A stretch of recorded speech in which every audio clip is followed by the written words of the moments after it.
Hello, hello, hello, hello, hello. Welcome, welcome, welcome, welcome.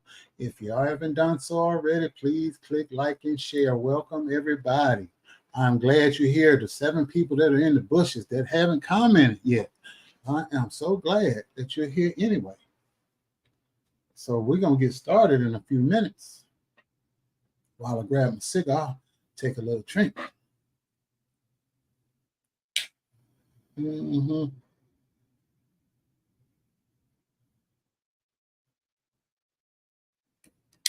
Because I know they're here.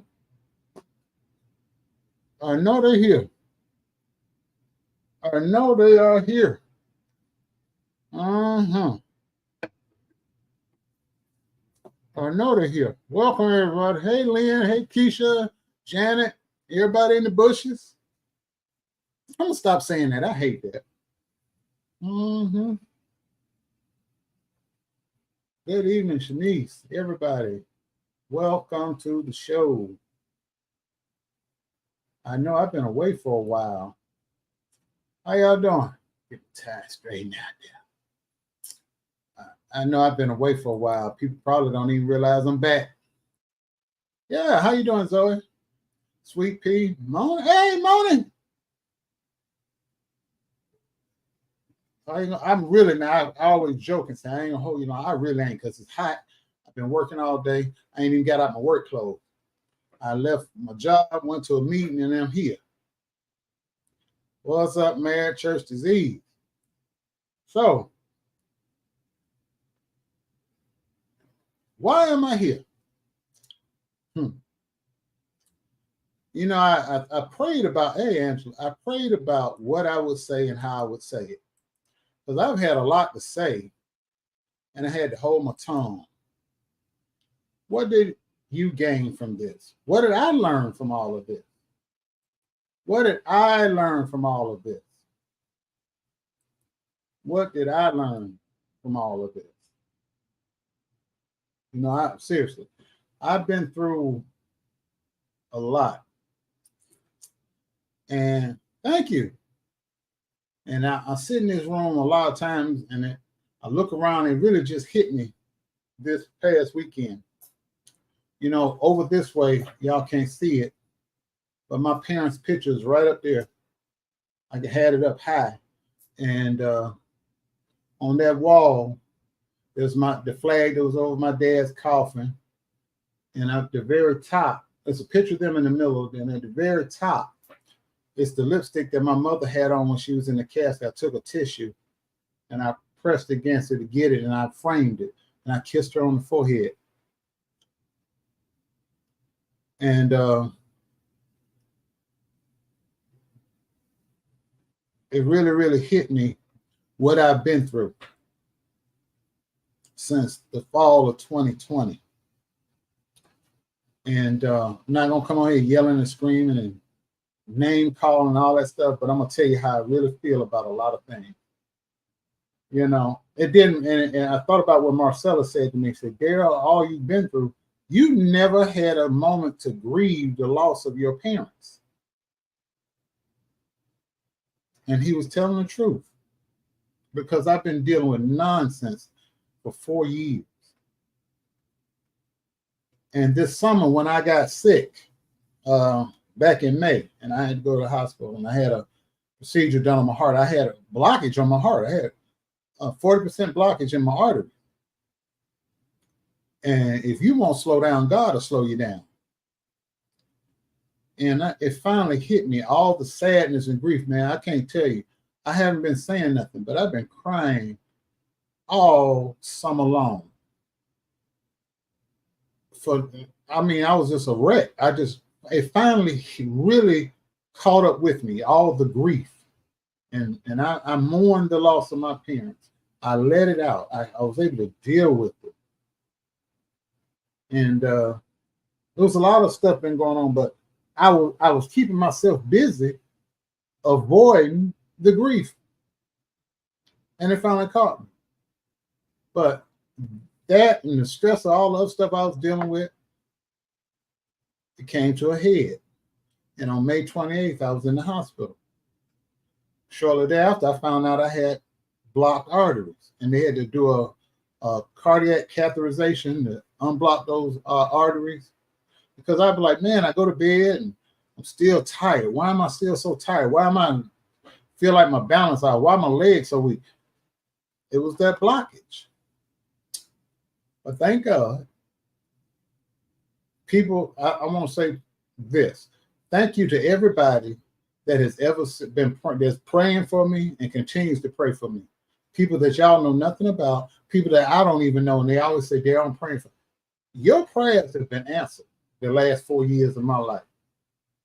Because stuff that people tried to set me up on, traps they tried to lay for me, graves they tried to dig for me, they have fallen victim to their trap because of the prayers of people like you. And I want to say thank you for that. God bless you. I hope everything you touch is successful. I hope you're blessed beyond measure. I really appreciate it.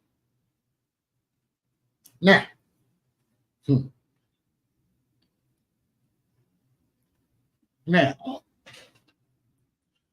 what did I learn from all of this that I've dealt with the past 4 years? People like evil. They applaud evil, they celebrate evil, and they condemn good. I learned that the hard way. They don't want to hear nothing about the truth. The truth don't matter in this day and age because we got Trump running for president. And as evil and as corrupt as he is, he's running neck and neck with Kamala Harris.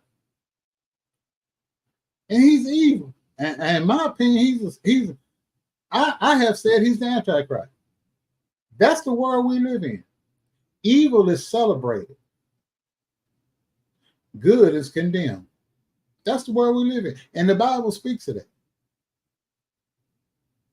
And that passage I put up, I think I still got it. 2 Timothy. Let me see if I still got it up here. I think I do.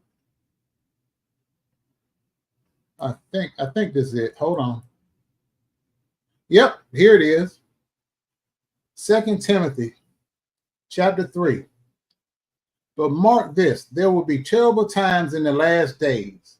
People will be lovers of themselves, lovers of money, boastful, proud, abusive, disobedient to their parents, ungrateful, unholy, without love, unforgiving, slanderous, without self-control, brutal, not lovers of the good, treacherous, rash, conceited, lovers of pleasure rather than lovers of God, having a form of godliness but denying its power, have nothing to do with such people.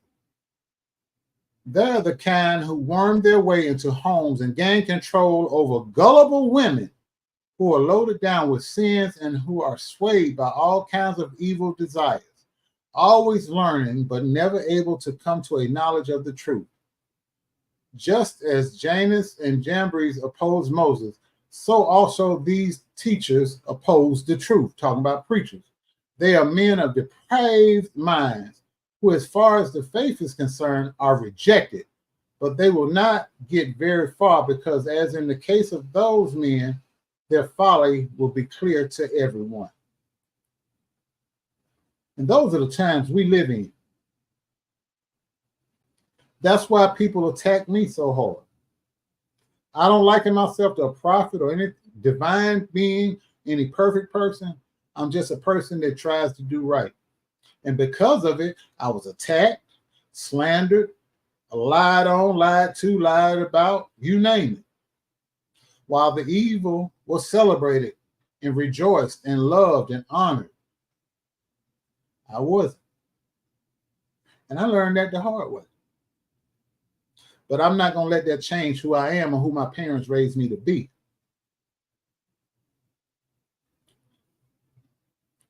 Amen, Lynn. Amen. I'm not going to let that change who Clara and Eugene raised me to be. I will not curse my God and die. I will live. This old cussing, cigar smoking vlogger who drinks brown liquor will live.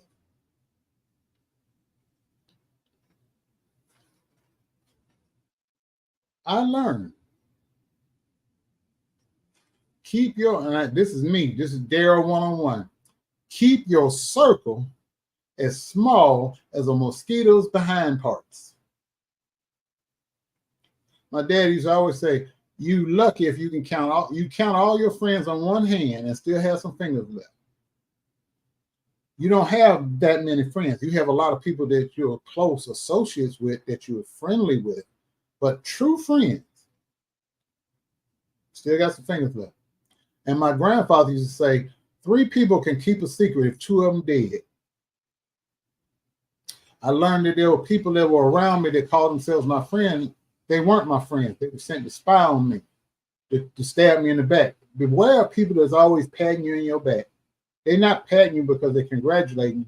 They're feeling for that soft spot to stick that knife in your back. I learned all of that the hard way. Almost cost me my life because I got sick in this 4 years. COVID, a stroke, and then the blocked arteries in my heart. Not to count the death threats, the daily harassment of myself, my family, and my friends that I had to deal with every day, morning, noon, and night. Morning, noon, and night. I had to deal with that. While a lot of y'all was sleeping, I'm pacing the floor. I'm on the phone. I'm in a group chat, preparing myself for the upcoming day for them jokers to mess with me all over again because they were paid to do it. And that's all right. The grave you dug for me, people, you are now in. Let us begin. You accused me of a fake murder plot. You said I was a drug dealer, drug user, drug seller, beating up my family. All the lies you told on me, calling my job, all of that. Putting slanderous videos out there, all for 4 years. But I'm still standing. And you crumble. Let me go around the globe. I'm going to start in Columbia, South Carolina. You were talking a whole lot of junk. But when your financial backing got pulled from under you, and you out here on your own having to face me in a court of law, you ain't got that big mouth no more. You don't have that big mouth no more. Why won't you talk all big? Tell the people, because I know you're in here listening, and some of your people, tell them why you won't answer your door when the police come. Because I sends them to your door. Because you try to pretend you don't live there. Because you're scared that you got a warrant over here in Ohio. So you're scared that they're coming to pick you up out of that house. You're also scared to answer that door because you know those court documents are coming into your door. You took the first one, but you rejected the rest of them. But that backfired on you too.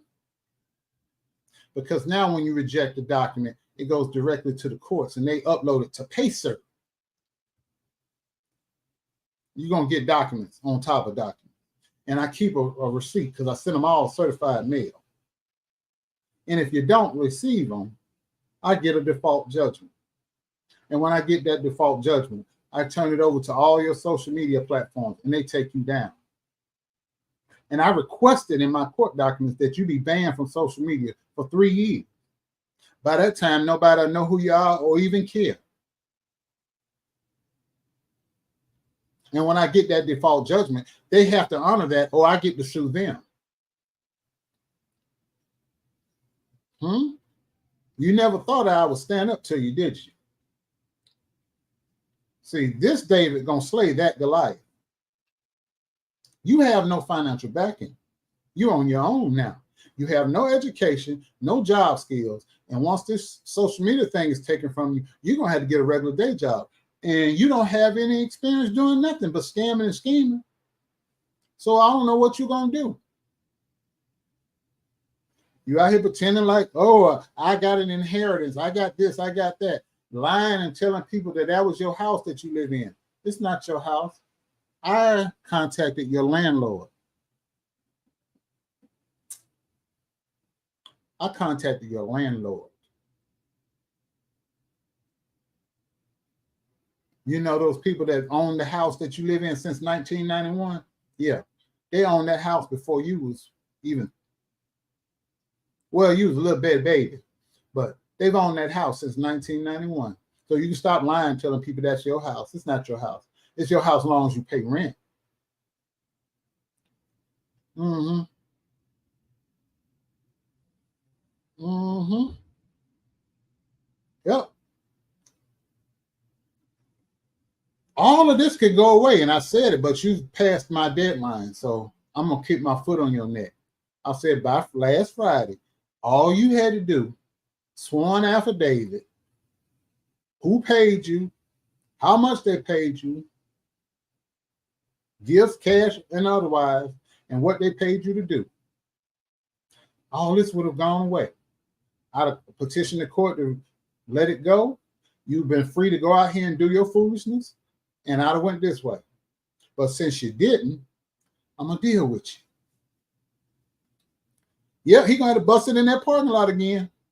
He has no education and no job skill.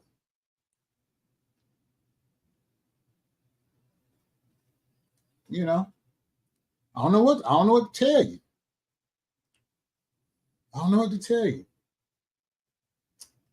I don't know what to tell you. But when I got sick in that courtroom, 45 minutes later, you had a panel discussion. Y'all were rejoicing in me being sick. Y'all were praying that I would die. You told people that I was going to die. And the judge saw it.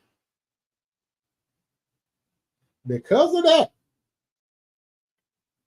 I ended up getting 2 lawyers represent me.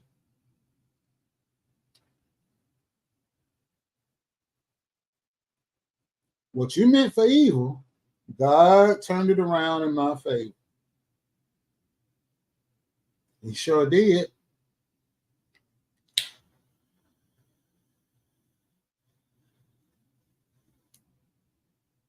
Mm-hmm. What you meant for evil, sir, God turned around in my favor.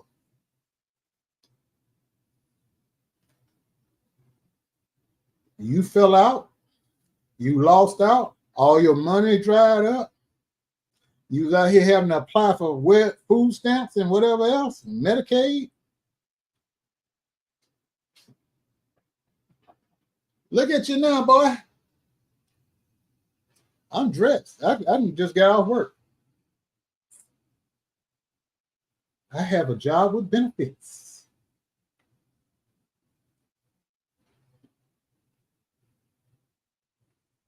I have a job.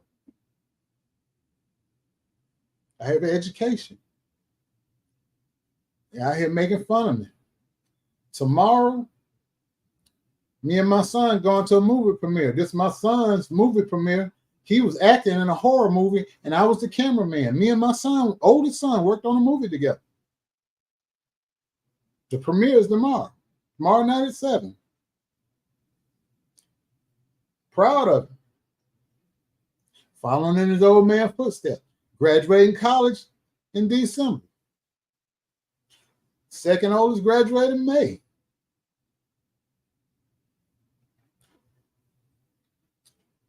God blesses me in spite of myself. I can't take, God did that. I can't take credit for that. Nor would I try. God kept his hand on me in the midst of this storm that I dealt with for 4 years. 4 years. I was faithful. I was like Job.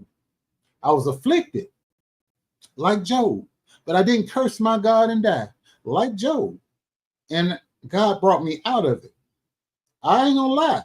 In the midst of this thing, I was like, God, why are you putting me through this? Letting me go through this? Why is this happening to me? Then God answered me, why not you? Who are you that you can't bear your cross? See, when you go through things like this, It either breaks you or it makes you stronger. And because I was faithful and I didn't lose track of what my parents taught me about him, I was able to endure the foolishness that y'all were doing. And that's why I'm here and y'all have crumbled. I don't celebrate your downfall. I feel sorry for you. Y'all need to thank my mother for that, because she put that in me. Because I know what's coming for you. I know what you're going through now. I don't wish it on you, but you reaped it, so you now must sow it.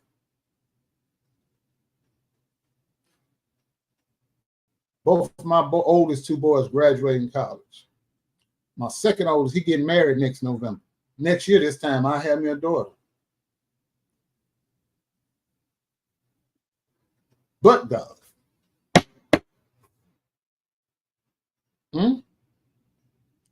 Both of my kids work and they go to school.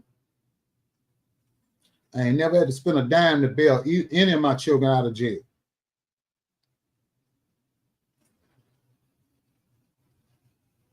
None of y'all can say that about yourself.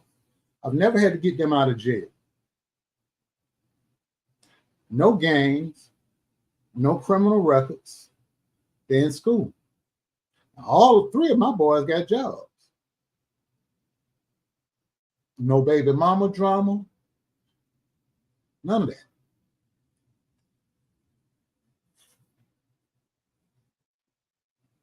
Here you are.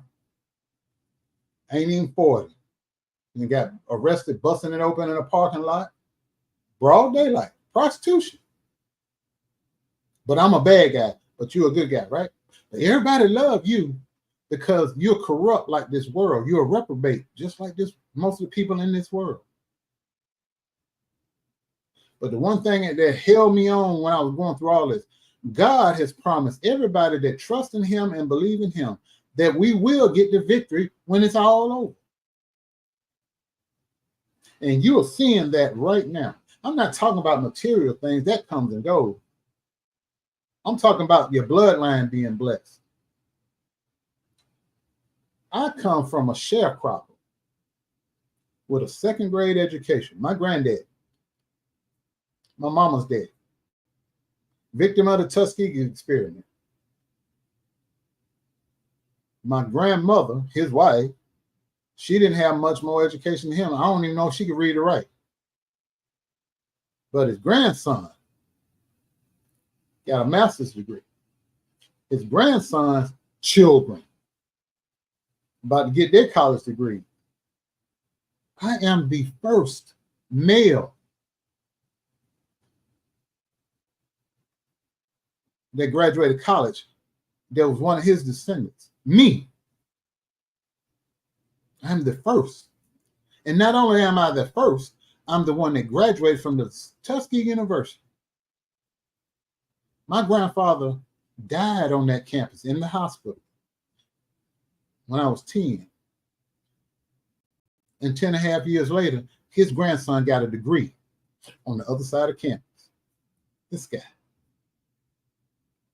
This guy. I'm not bragging about myself. I'm telling you where I come from. That's why I'm able to withstand all this foolishness. I was anchored. You know that thing they call a Bible? Well, you practice witchcraft, so you don't read that. But houses built on sand versus houses built on stone, on rocks, solid foundations. The rock, and you're the same. You're right. Facts, flaws, and God's protection. That's right, Daryl. I agree. Let's just dissect you for a minute.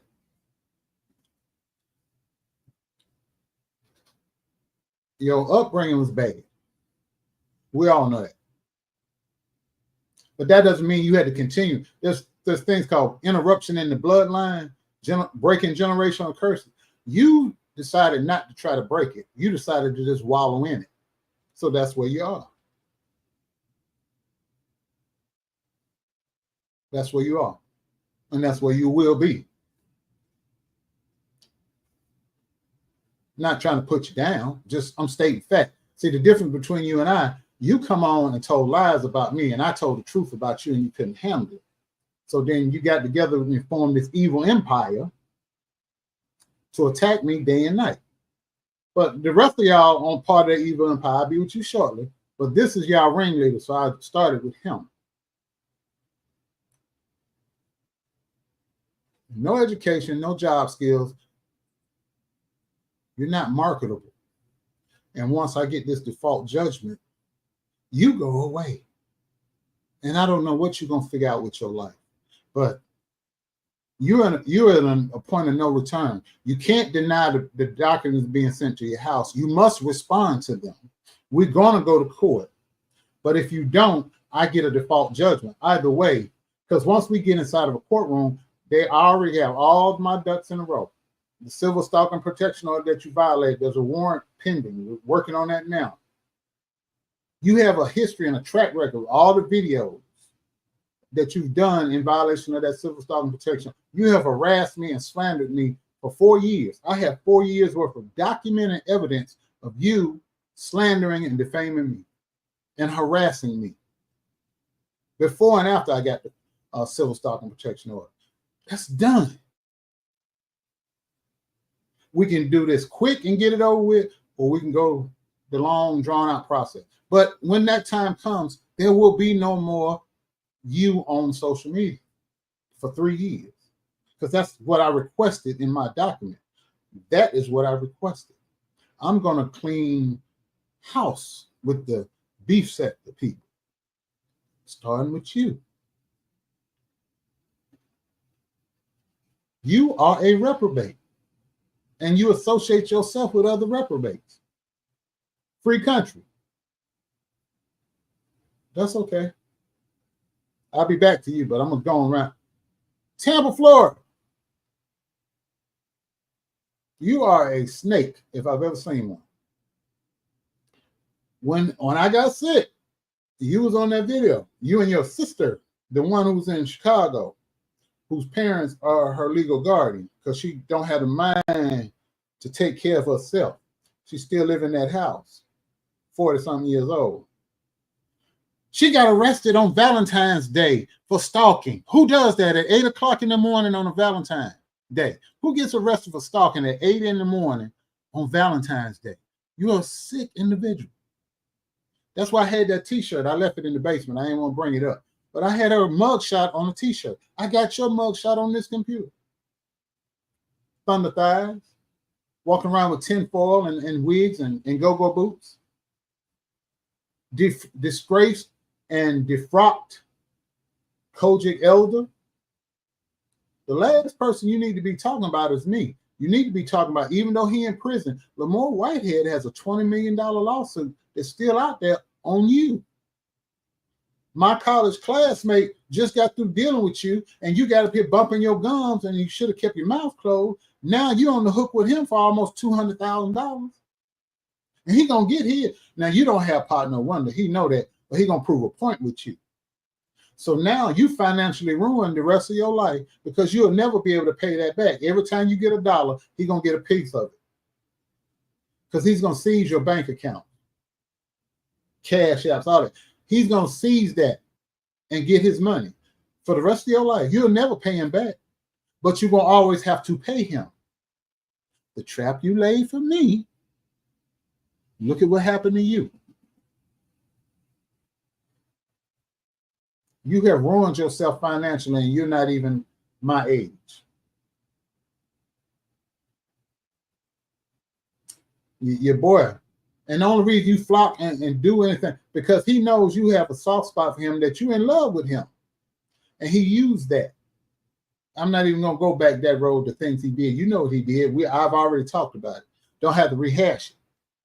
But he's going to be ruined. Now you ruined. Y'all took 30 pieces of silver and sold your soul for 30 pieces of silver. And look at you now. What do you have to show for it? That's what I'm going around the table. What do you have to show for it? You don't have pot, no wonder.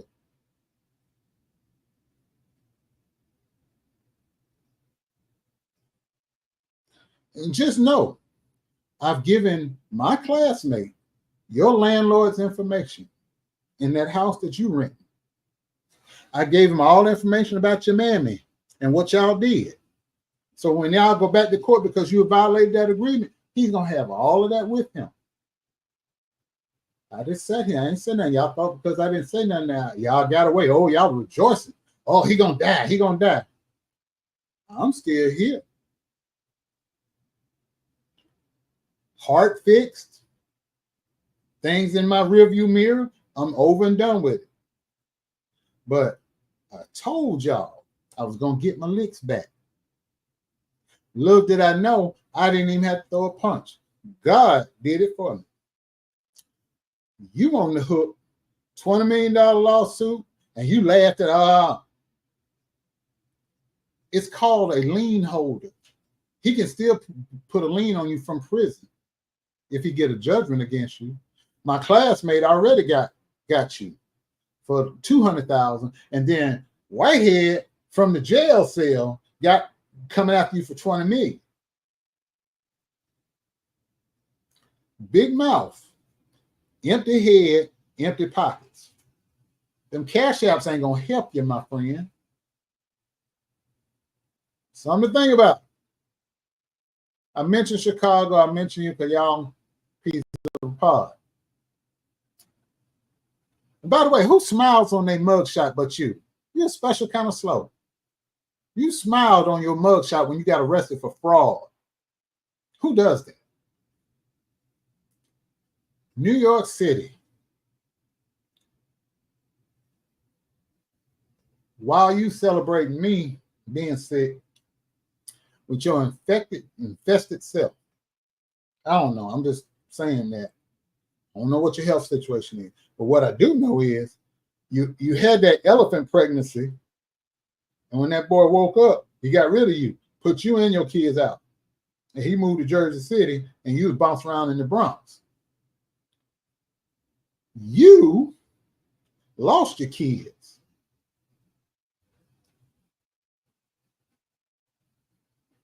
But you out here worrying about me.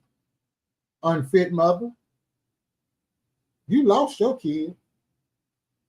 That's why you're so mad at me, because I turned you in. You tried to blame Kim for it. I turned you in to Family and Children's Service, drinking wine, getting drunk, getting high, smoking weed in front of them kids. I turned you in. They came to your house. They took a report. They contacted baby dad. Baby daddy or baby daddy family came and got them kids. And you are unfit, unemployed, uneducated. You didn't have the means without Daddy Warbucks who got rid of you to take care of your kids. So now you kidless. Because your oldest two that you wasn't claiming at all, one was living with great grandmama and the other one was living with grandmama. That's the one you tried to get in the fight with, and she had to press charge against you. And you got an outstanding warrant right here. Back child support. That's why you can't set foot in Ohio. But you don't tell people about that. I told them about it. When I called Family and Children's Service, I said, she's unfit. She gets high and drunk in front of her kid, and she got an outstanding warrant. And when they ran the check, you got an outstanding warrant. 2 of them, right here. 2 of them. You got outstanding warrants, right here. If you haven't done so, click like and share this video when it's over. Thank you. I appreciate it. And if you feel led by the Spirit, cash out me, please. Because if you can bankroll liars, cheats, thieves, and derelicts, why you can't give me a little something? I appreciate it. And you know it's going to a good cause. This guy. And yeah, that's what's happening to you. I wonder where you stand now. Because you got no job. How you paying rent? And you were paying rent because you was getting child support and public aid because you had them kids. I'm guessing you'd have moved in with somebody, you roommate with somebody, or you in a shelter somewhere, because when they took the kids, they didn't have to pay you child support no more. So that money went back to him. Well, you know, New York good about public aid, so you might be got on welfare, but in order to get public aid, you got to show that you're not physically able to work. and you don't have any health condition, you're just crazy, but you're not documented crazy, you just street crazy. Big difference. Oh, I got twinkle ankles. I'm coming to twinkle ankles in a minute. Twinkle ankles. I'm working my way up the ladder here. Who I miss? Oh, and in the car, greetings in Atlanta. You sold your soul a long time ago, but you resold it, took out a second mortgage on it to try to get yourself back out here. You do all your lives from your car because you ain't got no money for no hotel. That crackhead almost made you have a heart attack. You almost shit your pants about a week or so ago. Yeah. Look at all it. What if y'all gain from selling your soul to the devil?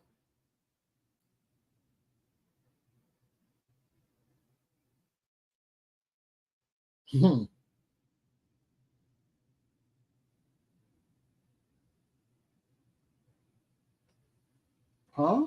What did y'all get? Absolutely nothing. You got used like wet toilet paper and thrown away. Didn't even get a courtesy flush. You ain't lying, Mona. Sold that soul and God knows what else.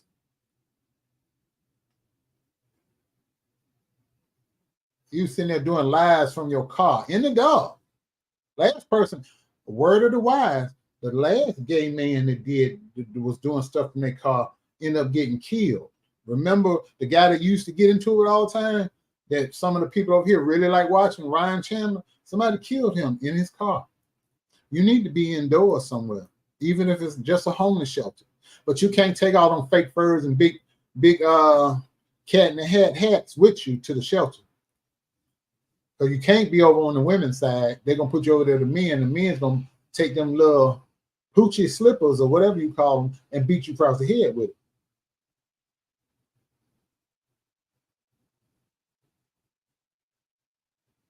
And you sitting there selling skincare products.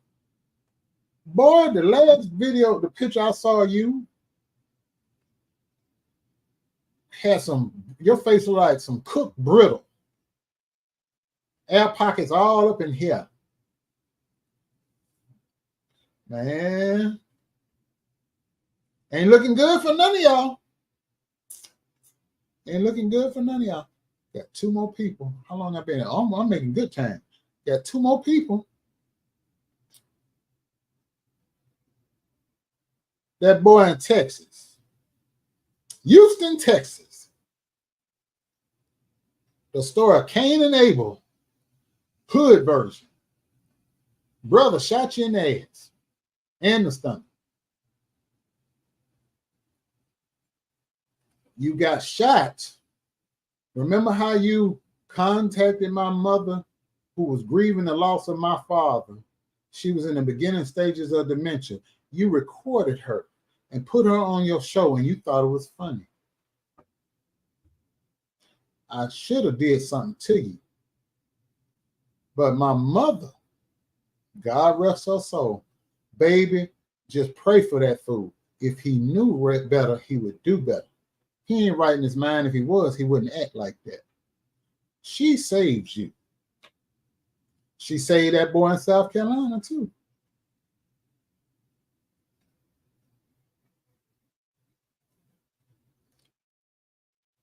Before y'all go to bed tonight, you better thank God for her, because this would have went a whole different way. Because earlier today, I did a video. I was downtown the courthouse turning these documents in. Had it gone the other way, I'd have been up on that floor, the top floor of that jailhouse, as an inmate, because I'd have put my hands on both of them. And that's not me talking tough. That's me telling you the truth. Because I ain't always been this guy. There was a time when I was this guy. That's the truth. But the prayers of a good mama, a praying mama, and a God-filled daddy turned me back around to where they raised me to be. So you still got air in your lungs, even though your brother tried to take it out you, through your ass and your appetite. Because only thing I'm mad at your brother about, he need to be a better shot. He live in Texas. He's supposed to not miss the mark, but he did. Truth be told, he didn't want to kill you. He just wanted to make you shut the hell up because you talked too much. So he shot you in the stomach, and you turn around and try to run, and he shot you in the ass. That's why you got that boo-boo bag on your side now. And that's why you pee through that little bag and boo-boo through another. Because your mouth wrote a check that your ass literally couldn't cash. But you ain't learned your lesson yet. You still run your mouth. But every time you look in the mirror, you see the scars from the surgery. See, you don't want to tell the truth. I read the news article. I read the police report. I called the police department that handled the situation. You almost died. They had to life flight you from your neighborhood because you got shot at your mama house. And she put you out after you got to the hospital. You got shot at your mama house, and they had to land a helicopter in the baseball field in your mama's neighborhood and life flight you from that baseball field to the emergency room to surgery. You went to the hospital, and your own mammy didn't even come to visit you. Nobody in your family came to visit you. That should tell you something. She didn't come see you. She went to that jailhouse and got your brother who shot you in your ass out of jail. That should tell you just how tired and sick and tired they are of you. So if your family's sick and tired of you like that, imagine how the rest of us feel. And if your brother ever spend one day in jail, both of my hands to God, he gonna have the best commissary that I can put on him, money I can put on his book. He gonna have the best that I can get him the whole time he doing his sentence. But I doubt if he go. Because with your name and reputation, probation and a fine. Because when they do the victim impact statement, your mama gonna get up and tell how you jumped on her one time. You have a history of hitting women, sir. So I doubt highly if he do any time in jail at all. But if he do, Marvin, just know I got you. Because I'm going to make sure you keep money on your books to get whatever you need out that commissary while you do your time. I'm going to see to that. It's the least I can do. As they say, spread love. It's the Brooklyn way.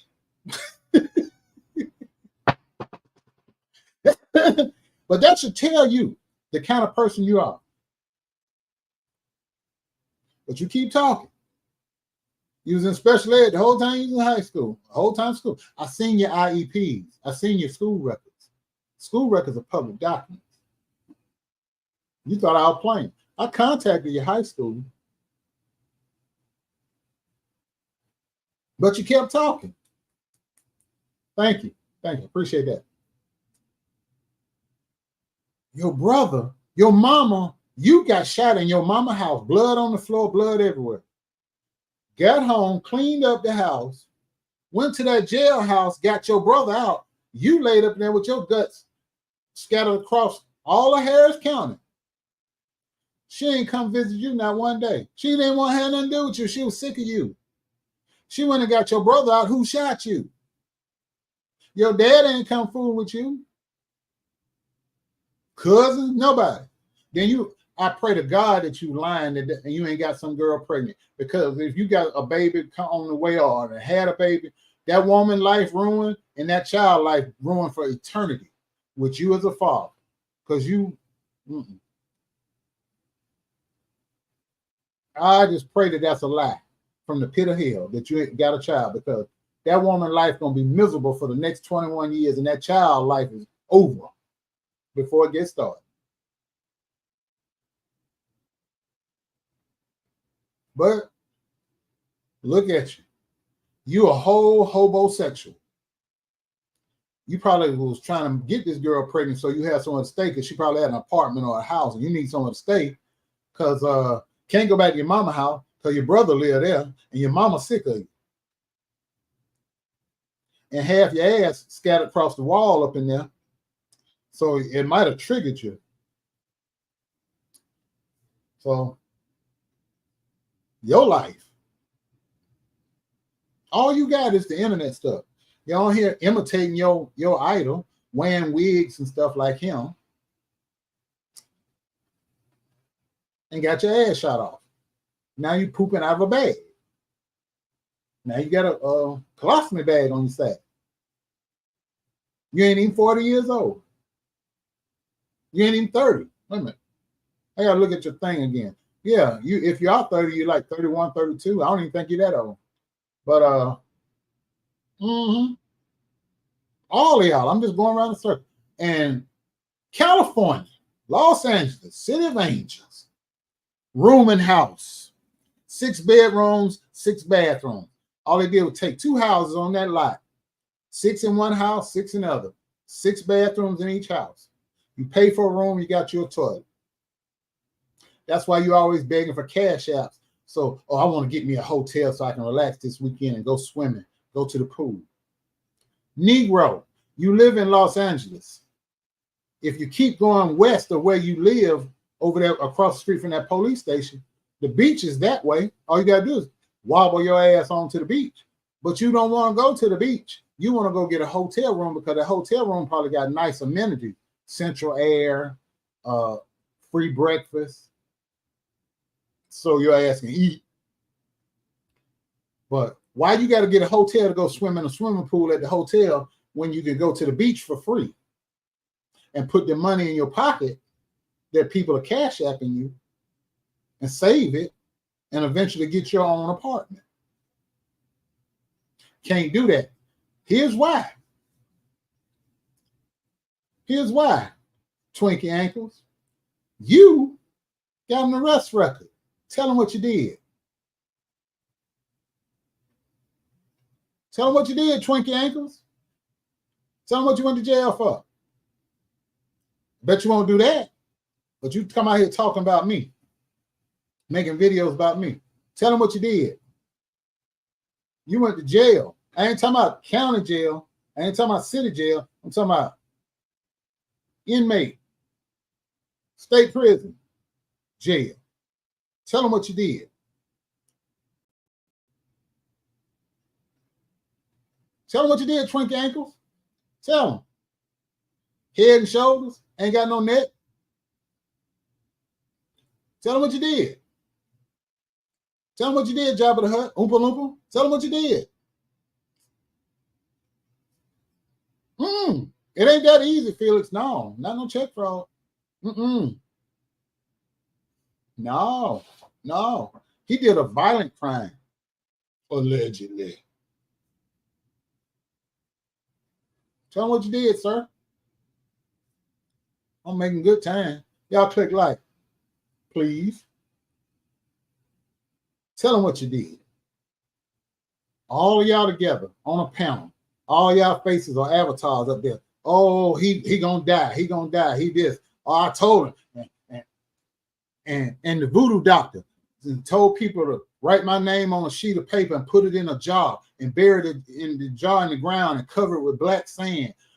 No weapon formed against me shall prosper.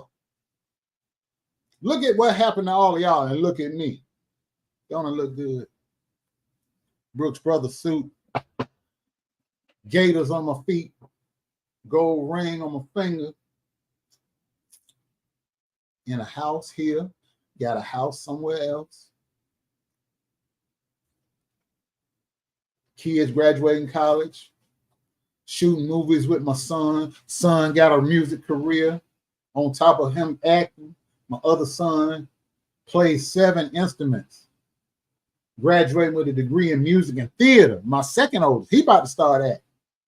My youngest boy does construction, working, getting ready to go back to school. Second oldest son getting married next year.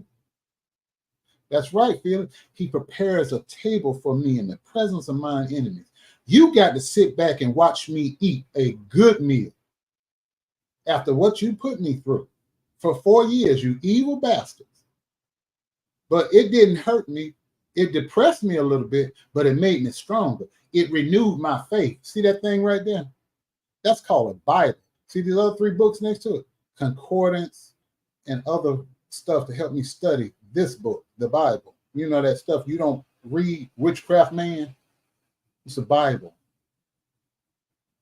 This is what gave me strength while I was dealing with this for 4 years. This book right here is what gave me strength. That's why I'm able to withstand the storms. You need to read that story about Jesus and the disciples. It's a message in there for you. They came down to the shore to get in a boat to go to the other side. They're on the boat. The storm start coming. The boat rocking. The boat about to sink. They come to the front of the boat. Jesus, don't you care that we're going to die? A lot of people miss the key point in that story. It said they got in a boat to go to the other side. Didn't say they hoped to get to the other side. It was their destination was already set, and the outcome was already set.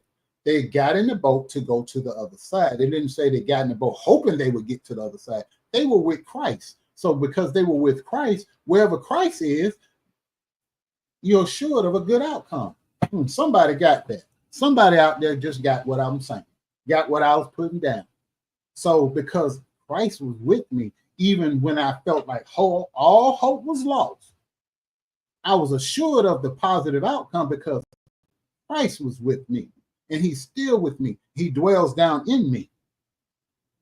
That's why I was able to deal with all of you. One man and all you demons, all you legions. That's why. Because there were people that you didn't even know existed that were praying for me night and day. My phone gets text message all and inbox all. Daryl, I just want you to know I'm praying for you. Thank you. I need it. Thank you. You said you prayed for my daddy to die. Parking lot thought. I ain't messing with you, Lynn. You make me sick. You said you prayed for my daddy to die. My dad was 86 years old when he died. No? No, he was 87. I'm sorry. My dad was 87 years old. So if you pray for an 87-year-old man that had lived long enough to be married 64 and a half years, have 3 children and 6 grandchildren and 2 great-grandchildren by the time he left this world, your prayers didn't get answered. That man lived a full life before he even knew you existed. That man lived a full life. 64 and a half years of marriage, 3 children, 6 grandsons, 6 grandchildren, and 2 great-grandchildren. He lives on forever. Then you harass my mother, who was grieving the loss of her husband, and she was in the early stages of dementia. I know why you did it, because I have a life that you wish you could have had. I had 2 parents that loved me, and I loved them back. I grew up in a stable environment. I had a good upbringing. None of y'all can say that. There are 2 types of people. I've taught my sons this. There's 2 types of people in this world. There are the people like me and the people like Marcellus and everybody else that moderates for me. We were raised in love. And then there are people like you that are raised on survival. We're 2 different types of people. People raised in love, we look at the world and we deal with things from a love standpoint. Survival, you only out for your next hustle, your next scheme. I'm going to get them before they get me. That's a survival mentality. That's why you are always at the very highest point you ever go is right about here. Whereas the sky's the limit for people raised on love. You don't have God down in you. You have a hustler's mindset. I got to get this before somebody else gets. I got to get them before they get me. See, them people that's on that wall over there raised me in love. That's why before they died, before their health even got bad, every chance I got when I picked up that phone,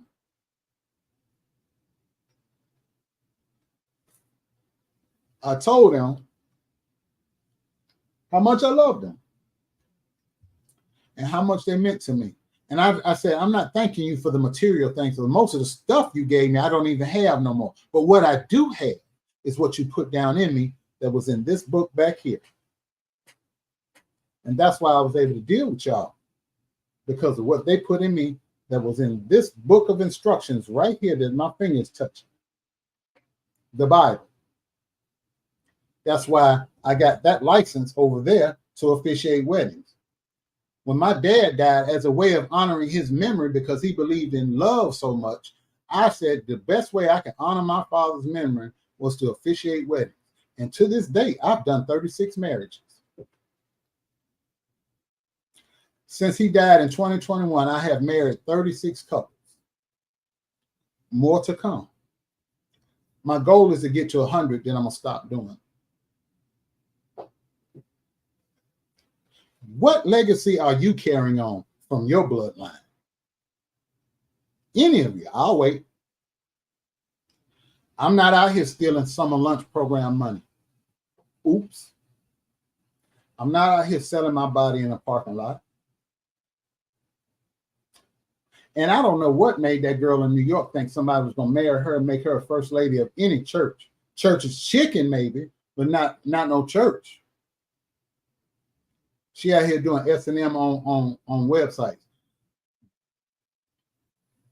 Old boy down there in Florida, Bishop OnlyFans. He had an OnlyFans page. She had an OnlyFans page. What kind of life y'all living?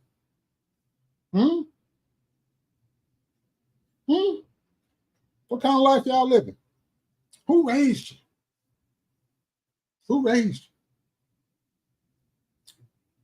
What I learned from this, hurting people hurt others. You're hurting people, so you try to hurt as many people as you can because misery loves company.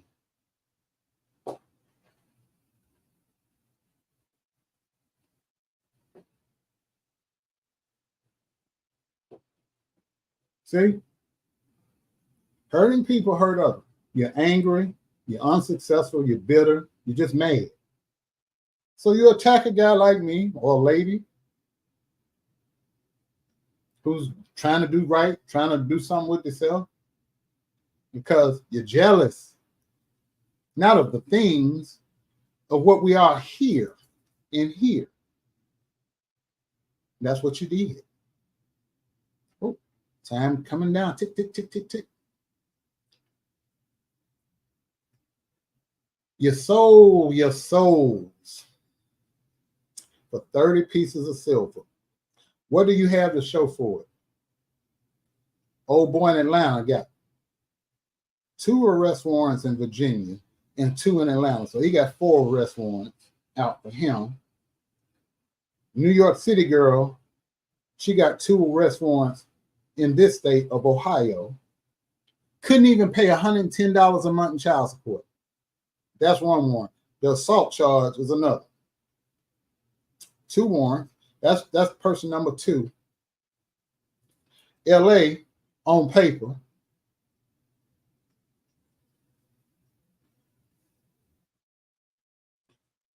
The one in Chicago, she'd been arrested for stalking on Valentine's Day.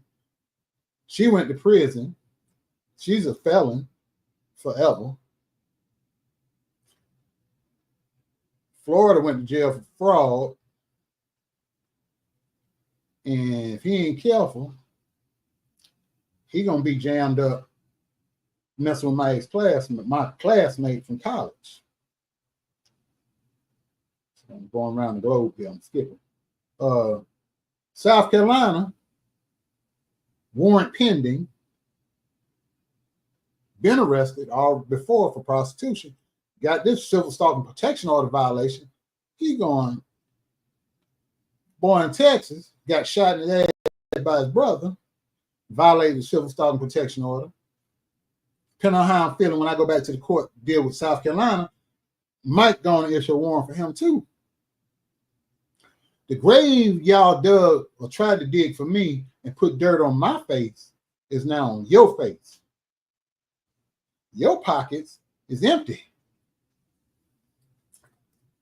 Your pockets is empty. You sold your soul for 30 pieces of silver. Ain't got pot, no window. I got money.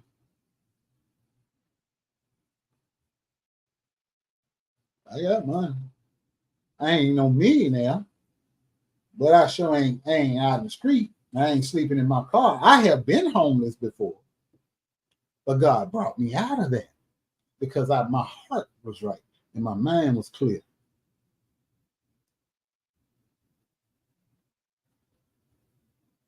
Uh, the setup that you tried to put me on, the bogus murder plot, girl from New York, South Carolina, that boy in North Carolina that's the shift manager at Wendy's, this guy right here, yeah, him, this guy right here, y'all three, you two and this guy.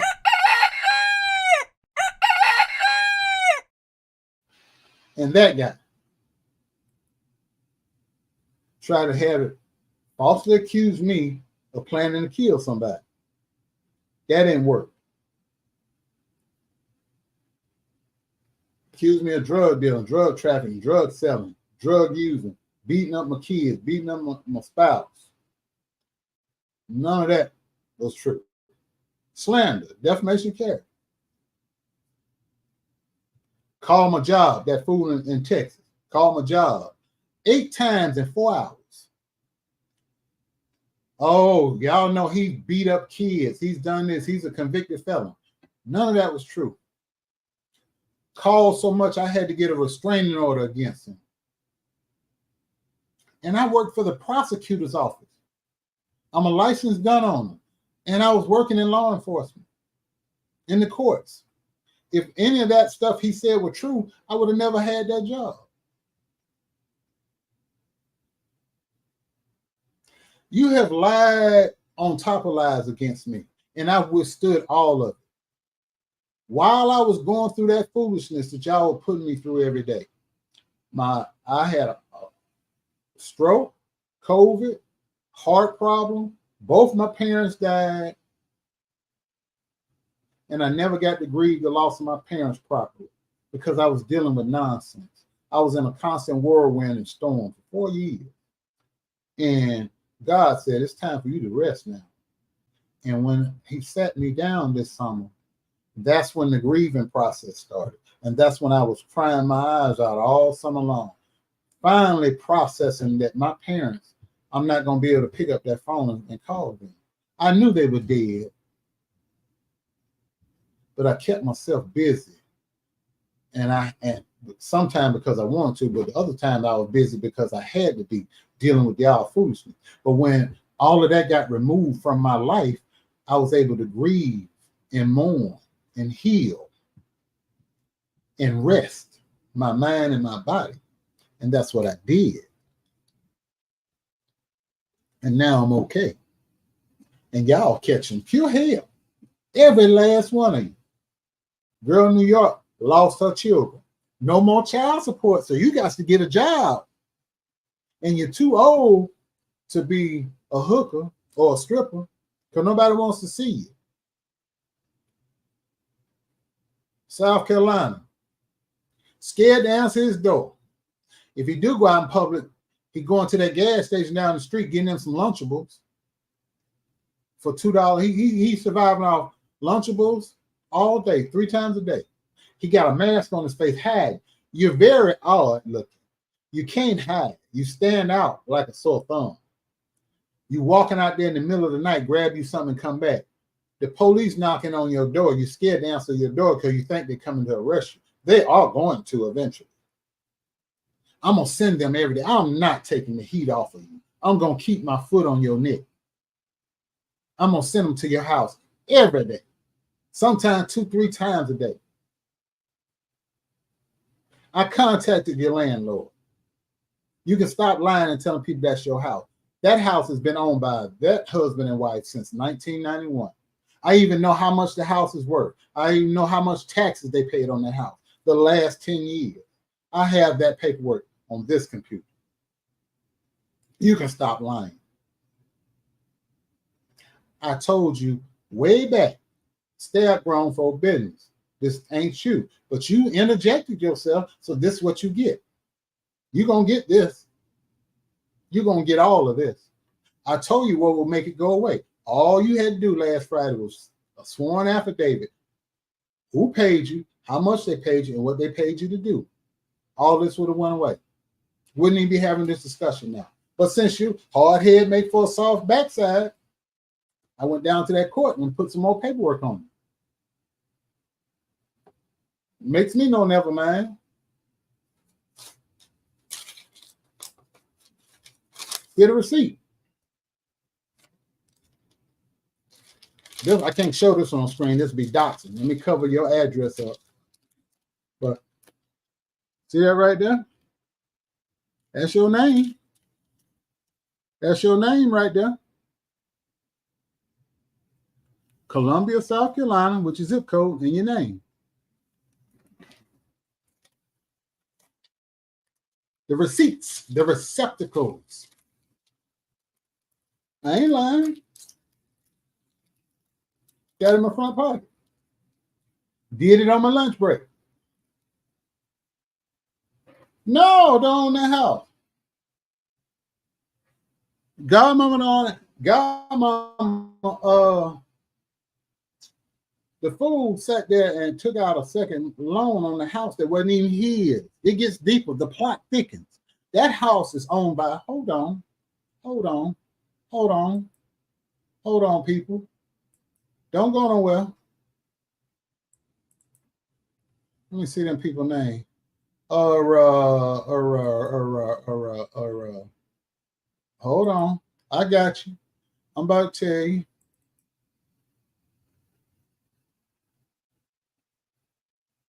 Henry and Janice Armstrong own that property.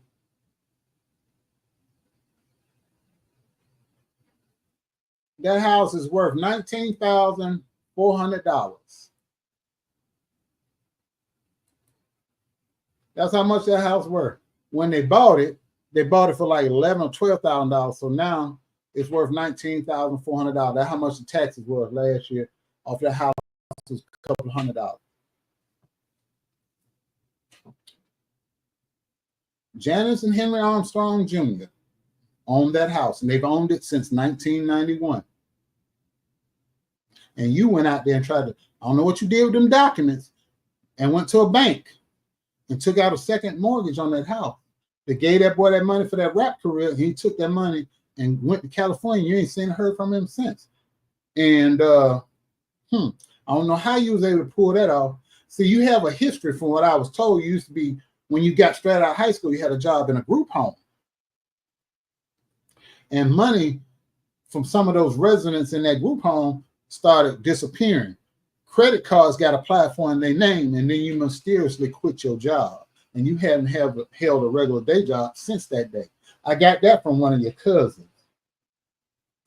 You do the math. You do the math. You do the math. I know all about you.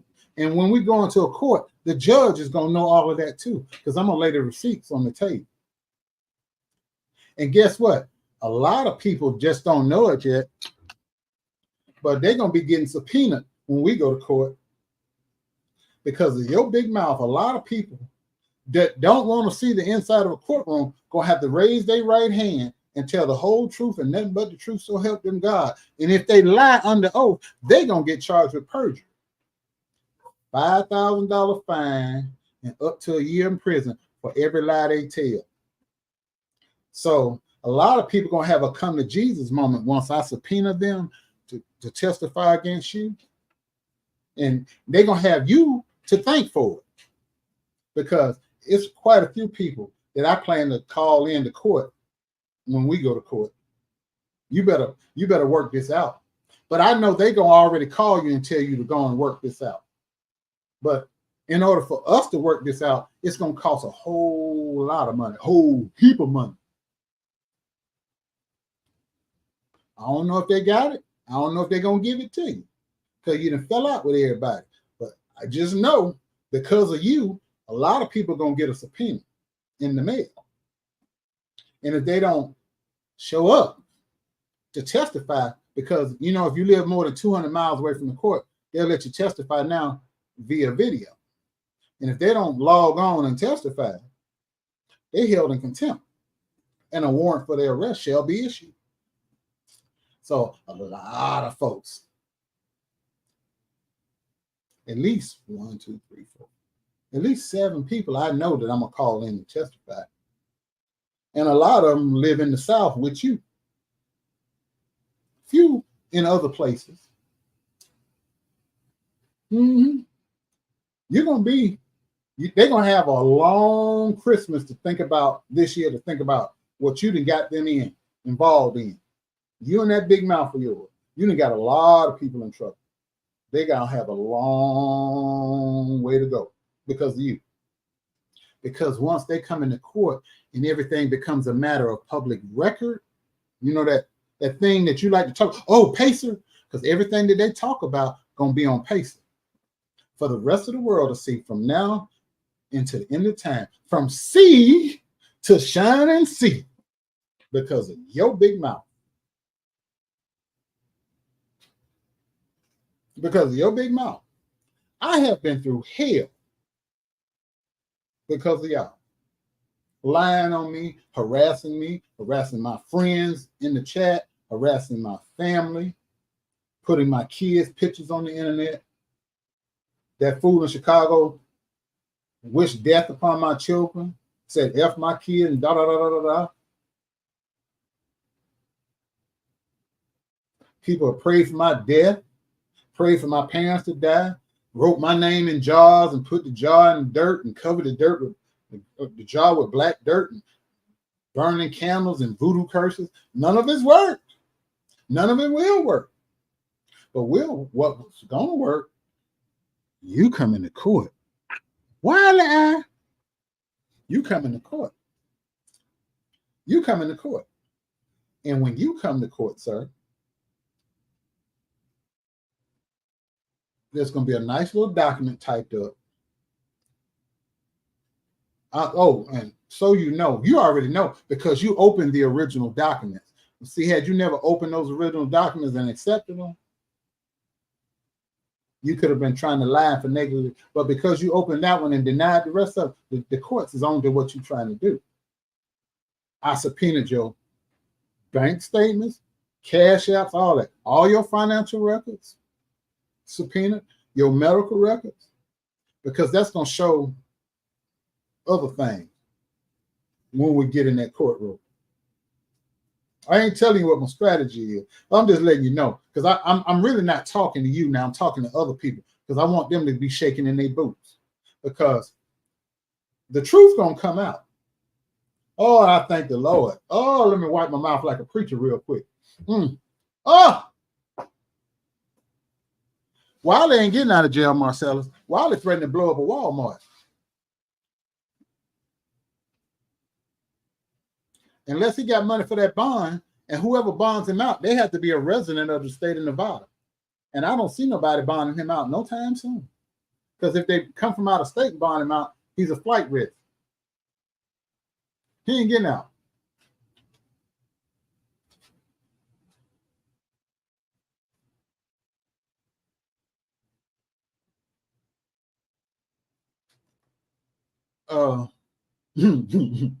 I told all of y'all, oh, he just talking. He just talking.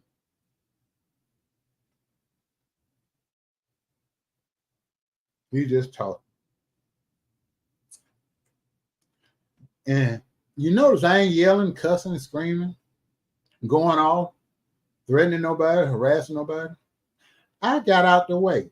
I ain't made no content, barely. I think since May, I don't think I've made 4 videos. 4, maybe 5, if that. And all, you look on my page, I've taken most of all my stuff down because I agreed to do that.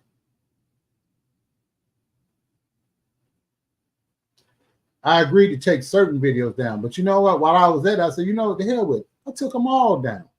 Not because I had to. I just said, you know what? It ain't worth it. There's no reason for me to go back and forth with any of you or anybody. I've told the truth. The truth is out there. The people either gonna believe the truth, or they're not gonna believe it. I'm not gonna waste my time or energy trying to convince anybody of anything. For what? For what? The truth is out there. The truth don't need defending. I don't have to go back and forth. I was wasting time and energy doing that. And I learned that the hard way. This is wasting my time. You're either going to listen or you're not. It's just like Trump. Either you like Trump or you're not. Either you know he's a lying sack of shit or you don't. And if you don't, it's because you're brainwashed. But people like that and people like you, no matter, you can put the truth in their head and they still will reject it. That's cognitive dissonance. Look that word up when you got free time. Because you got a lot of free time because none of y'all holding down a job. Look it up. None of you got a job. If it wasn't for social media, you'd be starving. Some of you starving now, eating Lunchables, hoping them food stamps hit that card on the 15th or whenever it hit for you based on your last name. You have no financial backing now. So when you're like, oh, we doing this and we doing that, can't do that now. You're on your own. Welcome to my world. Come on in. The water's fine.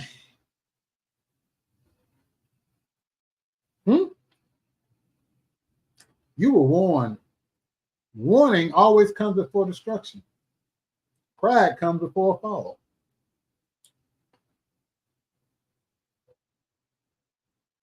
I don't know what y'all gonna do. You ain't lying. Now that is true.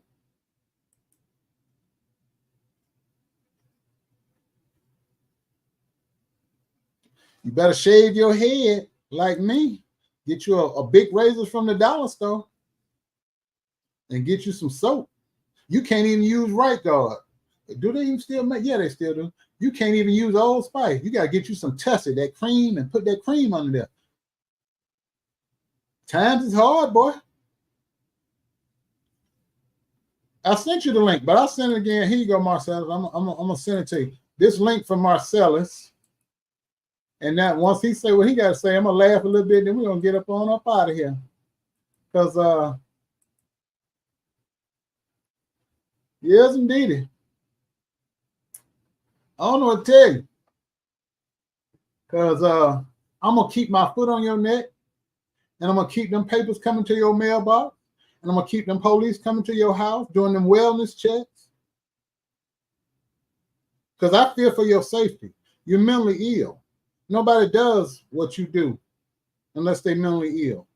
We know you got habits, and we know you're a threat to harm yourself because we got the video of you rocking back and forth for 3 hours and 8 minutes with a red flashlight. We know you're crazy.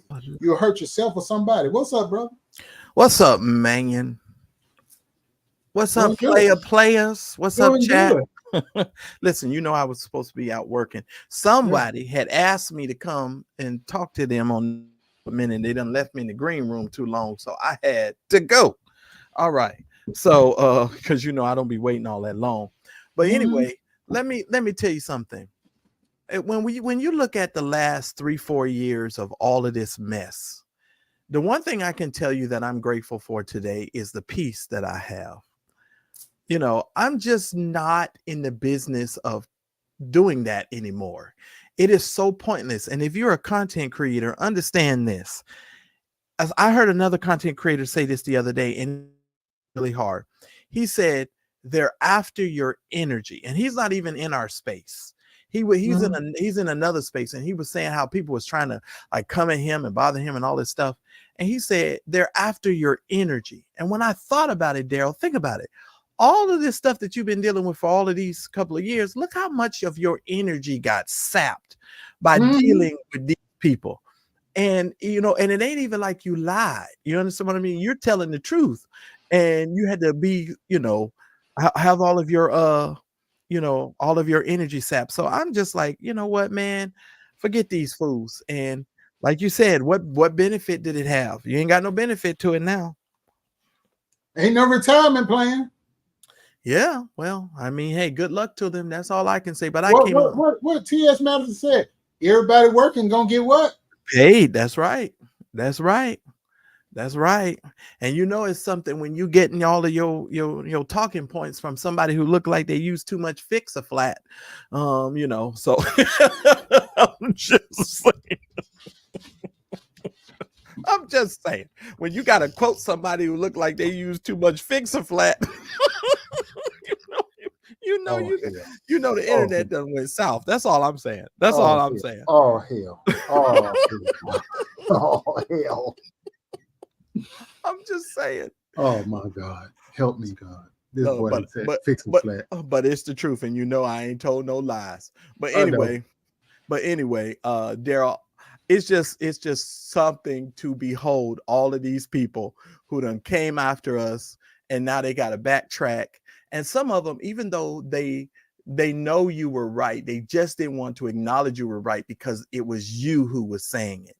And they have so much hatred for you and I, and we still over here. And I told y'all Daryl wasn't going to no jail. I told y'all Daryl wasn't, none of that other stuff that y'all was talking about was going to happen. We done told you all of that, and we told you none of that stuff was going to happen because God has protected us, because we dealt with your facts, we dealt with our flaw, we dealt with the facts, we told the facts, we dealt with our flaws, and God gave us His protection. It's just that simple. Sorry, I don't know what else to tell you.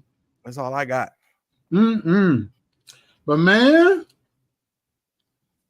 I watched you today, and I try not to laugh because I have known something before I even knew you existed, Marcel. Something just never felt right about Clarence McClendon to me. When I used to see him on that TBN and all them other networks, something just didn't feel right. And sure enough, everything you've said, you put all the missing pieces to the puzzle in.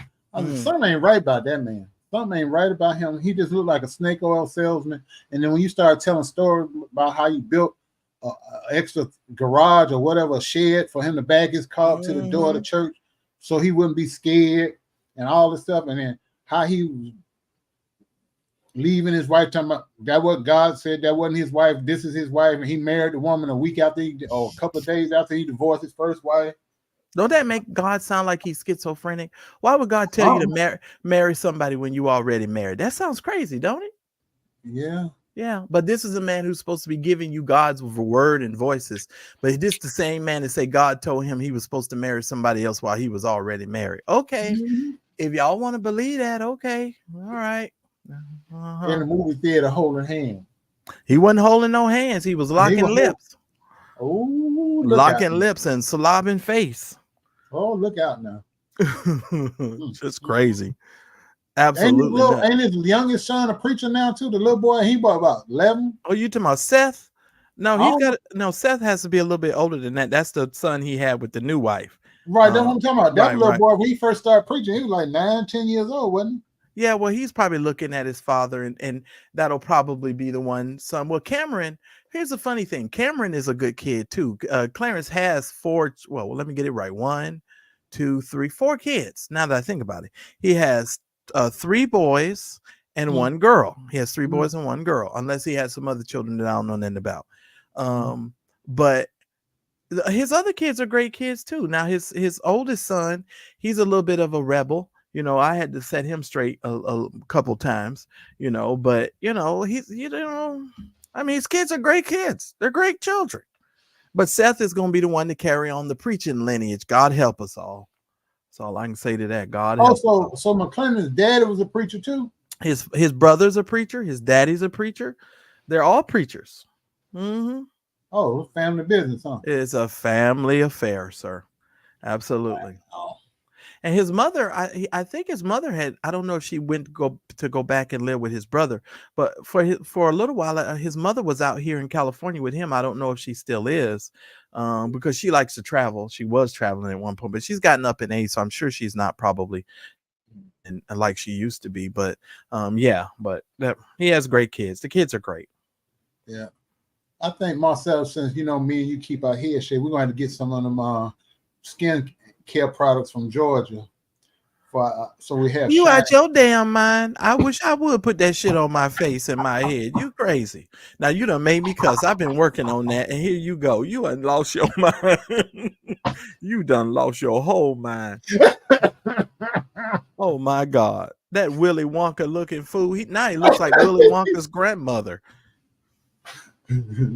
That man looked horrible. Cat in the Hat. Oh God, he looked bad. He looked bad. Somebody should call some prayer warriors to find him in whatever hotel he living in. He's sleeping in that car. Didn't you see that crackhead tapped on that bed? He went, ah! Oh man. Well, he got a new ring light. I saw a video. He was talking about he bought a new ring light so he can make them videos while he's sitting in the car. Question. Now, me and you got camera equipment, video equipment. Why would you need a ring light in your car? Well, because his car, the place, he's all outside in the nighttime in the dark, and he's got to lighten up that leathery skinned face of his. Y'all pray for me. And not only that, Daryl, but can you imagine what that has to look like from the outside? You looking at somebody that looked like him from the outside of the car with a ring light on. I'm sure people walking by, they probably think that's a spaceship that unlanded and some alien is in there talking. Some alien is in there having a whole conversation. I would be scared out of my mind. And that's probably why the person knocked on the window scared the shit out of him. They was like, this just can't be real. I'm just saying. You got a question. Lynn want to know, say, Clarence let you chastise his son? Yeah, that's when I first joined the church, Lynn, because I wasn't it's a long I'll tell y'all the story real quick. I want to hear it. Did you put him up on the bulletin board? No, what had happened was hell. Let me tell y'all what had happened, because I told y'all I used to go to the church like for years before I actually joined the church, right? So this was like one of the first Harvest Fire conferences that we were doing. And me and my auntie and her husband or boyfriend at the time decided that we were going to go. Now, if you know me, I don't stand out in line to go to nobody's church. I'm not standing outside and wrapped around no church to get up into no building. I don't play that. So we devised the plan now, because we devised the plan. We said, okay, I'm gonna go in the bathroom and I'm gonna wait until the service start, and then I'm gonna come out of the bathroom and then go on into the sanctuary, because I wasn't gonna be waiting outside in no hot sun. Right. So we in the bathroom. Well, I'm in the bathroom at first. And then all of a sudden I hear somebody else come in the bathroom. And then I just so happen to look down at the shoes. I say, and I called the person by their name, and they answered and said, yeah, that's me. And I fell out laughing, because we both wouldn't come up in the bathroom so that we could not have to stand outside in the sun so we could get there for the service started. Now, before we ran in there and did that, our little devised plan, because it's Bryce. It was Bryce and Cameron. So I want to make sure I get the name right. Bryce is the oldest son, I think, if my serves me right. Folks mixed up. He walking around the whole outside, because we all lined up outside in the hot sun, talking about, oh yeah, I'm VIP. That's what the little nigga was saying. I'm VIP, because I said, how old was he at the time? He probably had to be. He might have been 10, 11. Oh, he might have even been 12. But see, I still don't play that. So I went up to his little behind, and I said, first of all, we all VIP. And I said, if I hear you say anything about a VIP, it's going to be between you and me. Get yourself somewhere and go sit down. And he looked at me, because nobody else, I don't think, had ever talked to him that way. I was like, I don't know who you think you're talking to. You better go sit yourself, young man, because we don't play that game. And he went skedaddling off. I don't know if he told his parents or what, but Clarence, back in those days when he was trying to be a normal person, he used to tell us, just get out of pocket for us to check him. And I checked him, and that's exactly what happened. He got checked. That's all. Walking around and talking about I'm VIP, and we all standing in the hot ass sun. I was mad as hell. You better go somewhere and sit your ass down. Hey, well, I gotta ask you, and I said I wasn't gonna do it, but I gotta ask you, Marcel. Look into the screen, and I want your commentary. Okay. Oh, give me a break. That is Willy Wonka's grandmama. Now you know that. That is Willy Wonka's grandmama. That is horrible.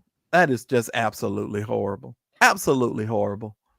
Absolutely. He went from looking like Willy Wonka to now looking like Willy Wonka's grandmother. That is just sad. Oompa A loompa whole bunch of stuff on his doopity-doo. chin. He has a whole bunch of stuff on his chin too, some little bumps and stuff. Somebody sent me a thing and said, well, what's that on his face? And I said, oh God, I don't even know. But he trying to sell you some pretty boy cream. Okay, your butt gonna be bumpy.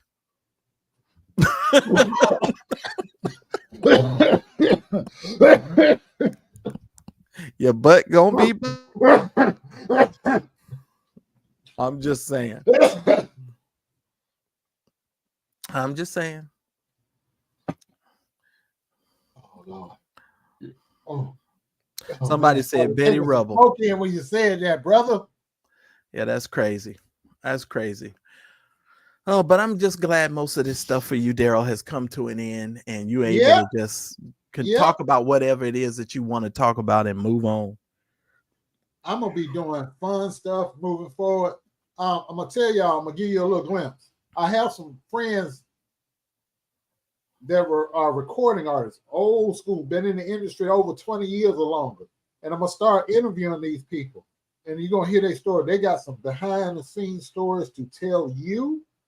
I don't want to give it away, but they're gonna have your jaw dropping with the stories they tell on the tour buses, in the hotels, on the road, backstage. The stuff that they're gonna tell you is gonna blow your mind.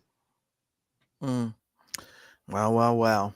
Yeah. So I'm gonna be going in that. I'm in entertainment. So my focus in my lane, I don't do church stuff.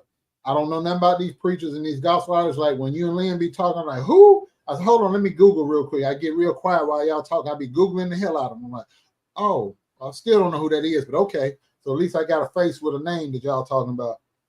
Because past Kim Burrell, her mean ass, I don't know these people. And Kurt Franklin and his disco onesies. Oh, gee.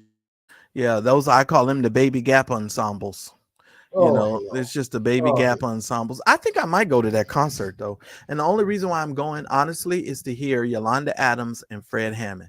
Because I'm gonna be honest with you, when Fred Hammond sings, I don't know why he gets to me like no other gospel artist. I really love to hear Fred sing. You know what? I'm gonna tell you just my funny Fred Hammond story. I've only met him once. We took a picture together right when I was going to New Birth in Atlanta. I was 300 and over 350, and I stood next to him, and he made me look like a baby. Oh wow! Because he had to be every bit of close to 500 pounds, and he was taller than me. I'm 6'4", so he had to be about 6'6", 6'7", somewhere in there. He's a large man. Yeah, and he stood next to me. They barely was able to take the picture of us standing side by side. We were that wide, right? Because I'm 350 plus at that time. And he's way up past me, about 100, 150 pounds. Wow. So, and I was looking up at him. And I just prayed he got that weight off of getting it, because his knees was very bad. He's had a multiple knee surgery. Yeah. And he's still sort of struggling with the walking thing. Yeah, I saw he's got a gift, man. I just hope that his health don't take it away from him. Yeah, he's one of the few artists that I've ever gone to a concert and ended up bawling. I mean, crying my eyes out. That man took us into worship, and I'm not gonna lie, it was me, my cousin, and her boyfriend at the time. When I looked up, all three of us was crying. That darn Fred Hammond can take you into worship, and honestly, he's been that way for many years. Like back when he used to go to our church over there, Church of the Harvest, before he actually started the Radical for Christ, the RFC choir, before he really blew up. Kurt, Lord have mercy. Fred's got a gift. Fred really has a gift. He can sit with just a plain instrument and sing and take you in. He's just that good. He's really that good. Very good. You know who you need to get over here on your show. Darwin Hobbs. I want you to interview Darwin Hobbs. I got his phone number. I know. You need to get Darwin over here, because Darwin was the one that put up that video on Frederick Haynes when Donnie Swaggart did that stupid made that stupid comment. It was Darwin Hobbs who put up the Freddie Haynes video that went viral. That was Darwin. Now, before we get out of here, though, what do you think about Winans? I think he's real sick and don't want to tell nobody. I think he's very sick. Well, there was a video after the other video. We haven't talked about it. He came out. He said God is a healer. He did that whole habba shabba shabba. I saw that video. Yeah, and you know, listen here. God is a healer. I believe God heals people, but I also believe in modern medicine, and I think it's okay for you to take medicine and go to the doctor. Yeah. I think something is wrong with him. If he's claiming his healing, okay, that's fine. Take your medicine, go get your chemotherapy. But if you were healed, sir, you would not be falling over in no darn Bible study. When you leaning up against a pew and you're teaching in Bible study, it's not like you're overexerting yourself, because he said, oh, it was from exhaustion. Nigga, you didn't even have the Bible in your hand. You had a microphone. There was no Bible in your hand. So how did you overexert yourself? And see, to people who just want to listen to that kind of stuff and they don't think critically, they just fall in line with what these preachers said. Foolishness. It's foolishness. Something's wrong with you, Marvin. You need to take care of yourself, and you need some about your wife, your new wife. She should have made you go somewhere and sit down. You need, you know what I'm saying? But you know, sometimes you guys marry these little women who are afraid to tell y'all stuff. But you know what I'm saying? Y'all need to, she should have stopped her husband and been like, no, dude, you got chemotherapy. You sick. You need to go sit down. Yeah, because when you're taking chemo, which is what I've had at one time, you're susceptible to getting sick. Right. Infections, colds. Could turn to pneumonia. It could be fatal. You have to get somewhere and put your mask on and sit still. You can't have people all up in your face and all that. You fall out. Yeah, I wish Kim Burrell would fall over. Oh, I'm just. I mean, why y'all give old mean girl so much hard time? I wish she would fall over. I just wish she would fall over, fall right over. Hey, all jokes aside, she is aging very harshly. She's got some health issues she don't want to talk about. Well, but that her health issues when she lost weight the first time, because she's been on this little roller coaster thing, and I think now she's on. Oh, it's magic! Come on, y'all. You know, everybody on this Ozempic stuff. But now I think she's on Ozempic and she's trying to knock it off. But she has always had some health challenges. Back in the day, the doctor, she almost died. So she lost all the weight and then she put the weight back on, and because she was carrying around all them lies and we're talking about Kim Burrell, Felix.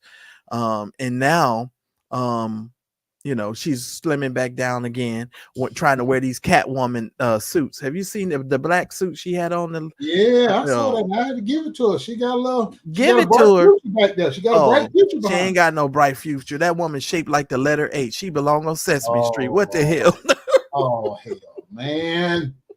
She's shaped like the letter H. You need to knock it off, Daryl. Oh man, you are really challenged in that area. Did you see did you have on your glasses when you was looking at what you were looking at? You have to realize, Marcel. See, you like these little women. You can, as you say, cover them in flour. Here we go. I like the Ashley Stewart gal. Yeah, but even if you're Ashley Stewart gal. First of all, if you're gonna get an Ashley Stewart gal, you get you a real good Ashley Stewart gal. You need to get you got to get somebody like Moni, when Moni come in your direction, you just lift up your hands and say hallelujah, because Moni has been blessed by all the gods. Go on and tell them what you say. Let me see your transcripts. Let me see your transcripts. Say she gonna pray to all the gods.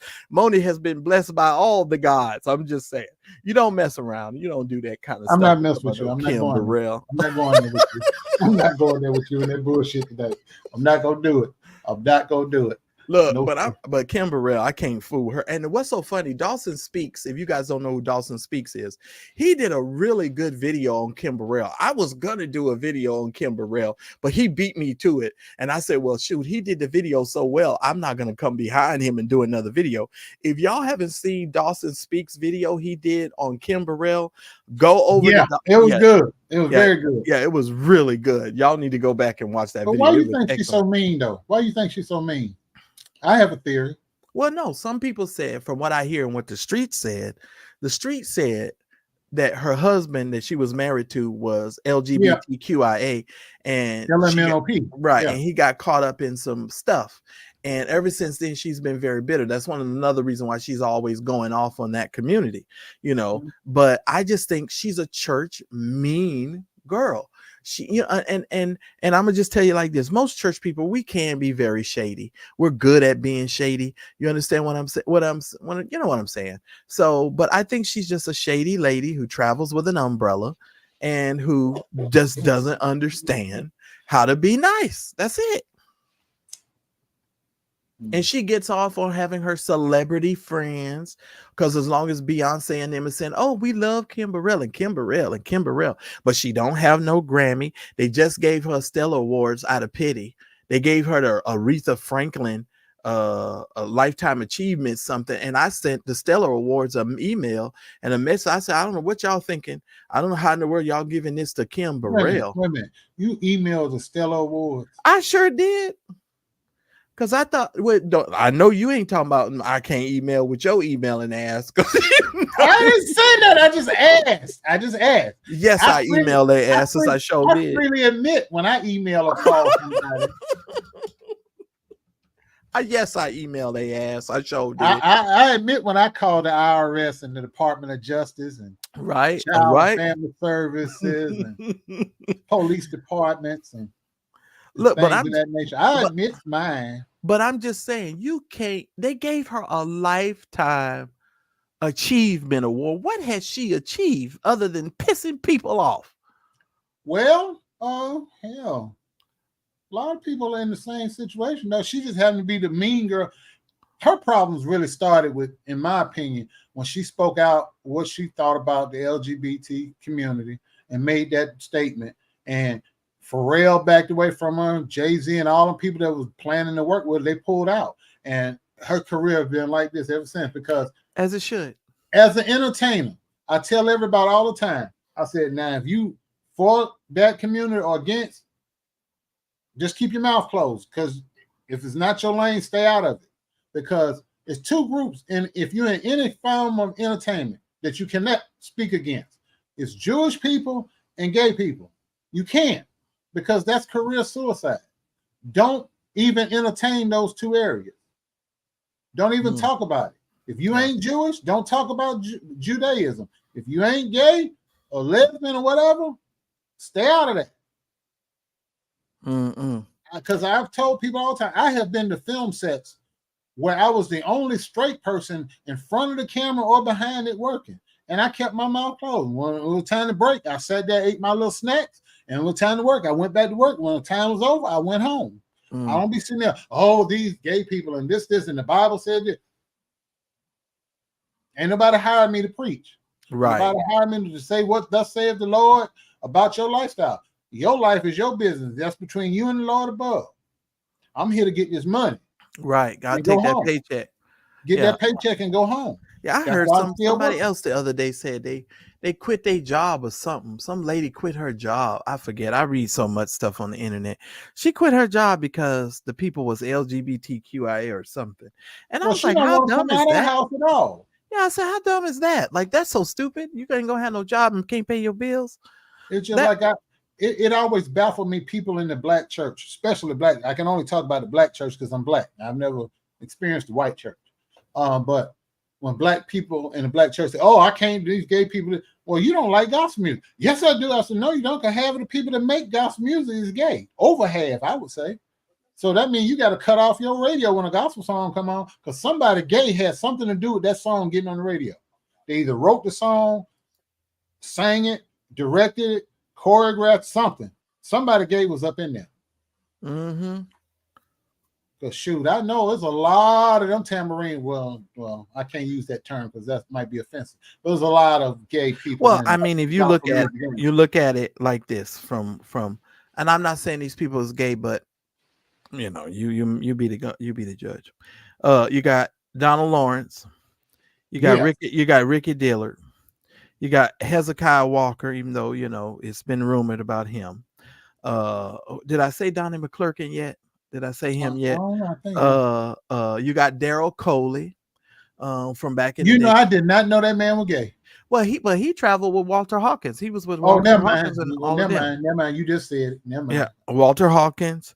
I'm just going down the list. I mean, we all know. James Cleveland. Oh, let's not even go there. Oh, Kirk Carr and from the Kirk Carr singers. I mean, we could just go down the list. Those are all the people on my gospel playlist when I do listen to the gospel music. Those are all the people. So if you take all of them people away, I'm sitting here thinking, who in the world would I have to listen to? Darlene McCoy.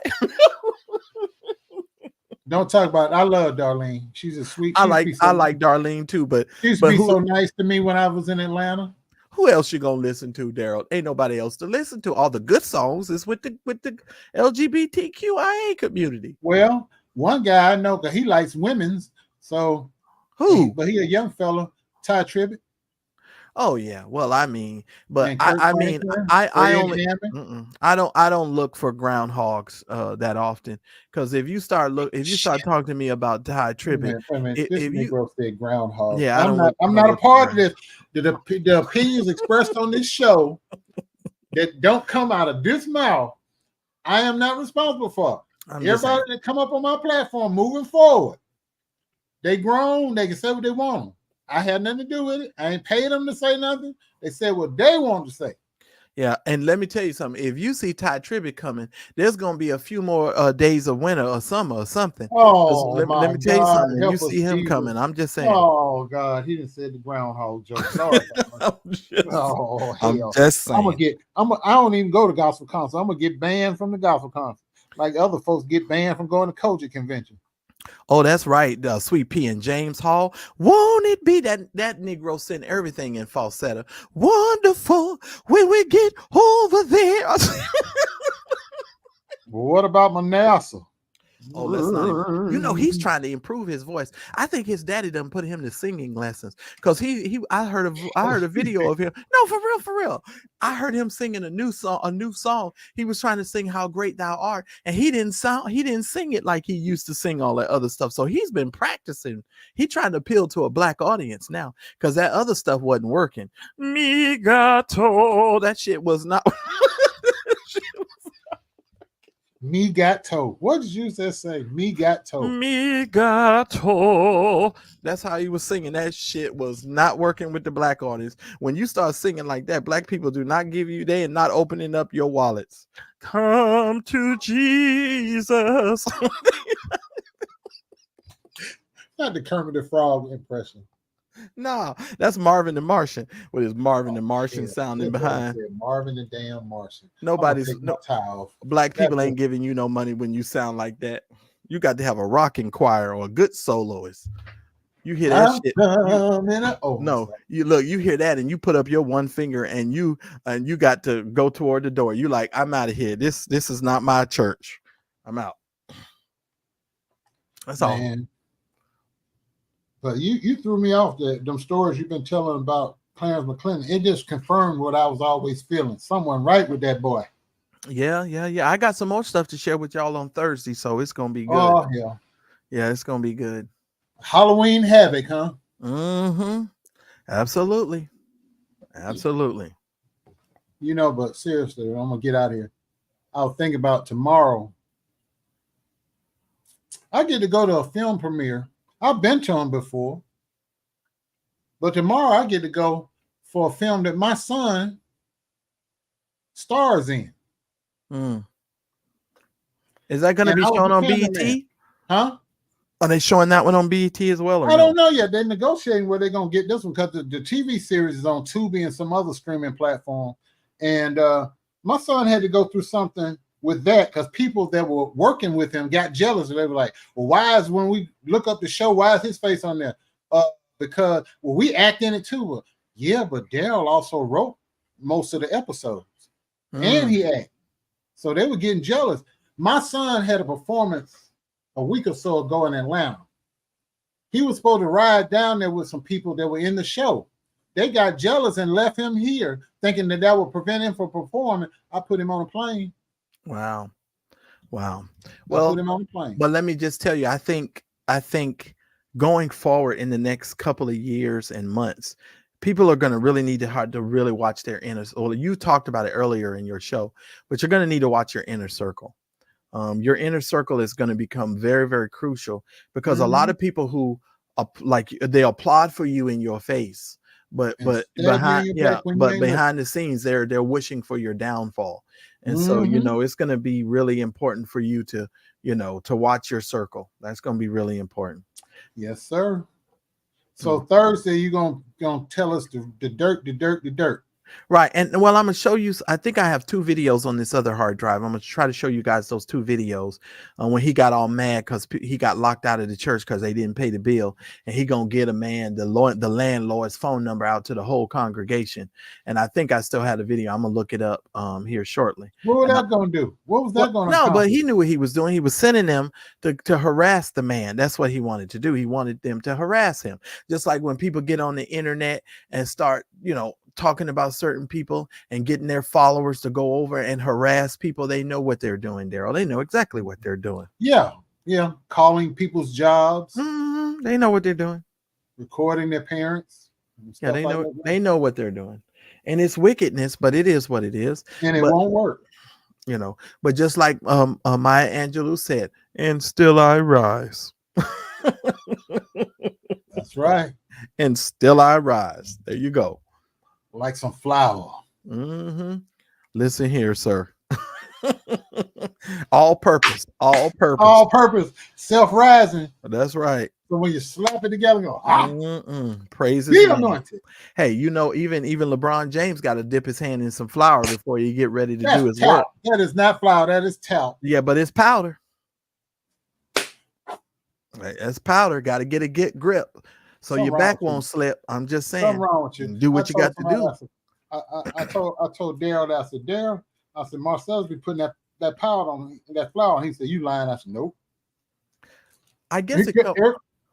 But you know, it comes from, I used to love to watch. Well, I love when women put on, I guess it's called Red Door. It used to be this powder. Oh, that smells good. Oh man, they put it on when they get out the shower. Father and the God. White diamonds. Oh man. Yeah, I'm an old man. I told my age. Yeah, that's right. Ain't nothing like a little powder between them titties. I tell you that. Bless His holy name. Ain't nothing like a little bit of flour.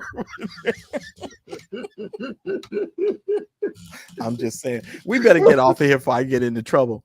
That's all I'm saying. I'm just saying. Bless His name. Self-rising flour though. Next would be cornmeal and buttermilk. You be making biscuits over there. No, because you know, no. Listen here. Only retarded people be swallowing all that buttermilk. That's why we had to send Mookie on his damn way. You got him over here. You know he drinks. I know he drinks buttermilk by the load. Spoiled buttermilk, because that's what he went to the hospital. I had that doggone cell phone earplug in his nose, talking about he getting oxygen. He had a cell phone wire in his mouth. Listen here, Daryl Moore. I ain't even had dinner yet. I got to get out of here so I can go get something to eat. Yeah, I didn't eat. It's almost 11 o'clock. I didn't know I was gonna be in this long. Then we got up here cutting up with you. Oh my God. I'm back, and I'm gonna be back doing fun stuff like we used to do when we first started. Because before all this foolishness happened, we were planning to create our own app and have our own content, TV shows and everything on that app, and got sidetracked with this foolishness. Yeah, it was going to be a lot of work, but we'll talk about that. We'll get back to other stuff, but we'll probably get back to our Friday night lives. That's going to be important. You know, so you know, and bringing all of our trending topics. Because there's a bunch of foolishness going on out there now. I just wish we could have a woman who won't be in her feelings, who can hold her own between the two of us. I ain't saying nobody's name. That's all I'm saying. It would be nice to have a woman's energy, you know. Well, that one that was kind of sweet on you, what was her name? I ain't seen her in a minute, but she's a nice little gal. I don't know who you're talking about, but that one we had up that night, she came up, we brought her up on the screen. Nice looking little light-skinned gal. She was on the skinny side, but she was pretty. Oh, I don't even remember. She was grinning. Then the other one, she must thought you were Teddy Pendergrass. She was gonna throw her drawers up on the stage for you, boy. I don't even remember who that is. You have all these women coming out here. They love they little teddy bear. Hey, I'll be doing the best I can. All I know is, yeah, I'm doing the best I can. That's all I know. I'm trying to be good. But y'all enjoy. I don't even remember what was Daryl. How you let I me gotta think of that girl's name because she was nice looking. Oh God. Oh well, you got to tell me that offline because I don't even She remember. was pretty. I don't like. Look at here. This I little don't even girl know how like I her forgot. Well, I'm sure Lynn will remember. She wanted to brush that goatee, boy. Because Lynn don't forget nothing. Lynn is like an elephant who'll come back to your funeral and stomp She you to right death. There she is. I knew if that name popped. There she is. Was it Regina? Yeah, I remember her.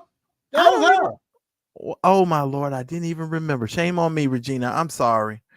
Oh yeah, Lord. I just had to see that name. And I'm looking at that little thumbnail of her picture. That was her. Oh, look who's there, Medina. I was talking about you today, Medina. You talked to her. I sure did. Medina, I miss you. I got a foot picture for you, girl. Oh, here we go. Oh my goodness.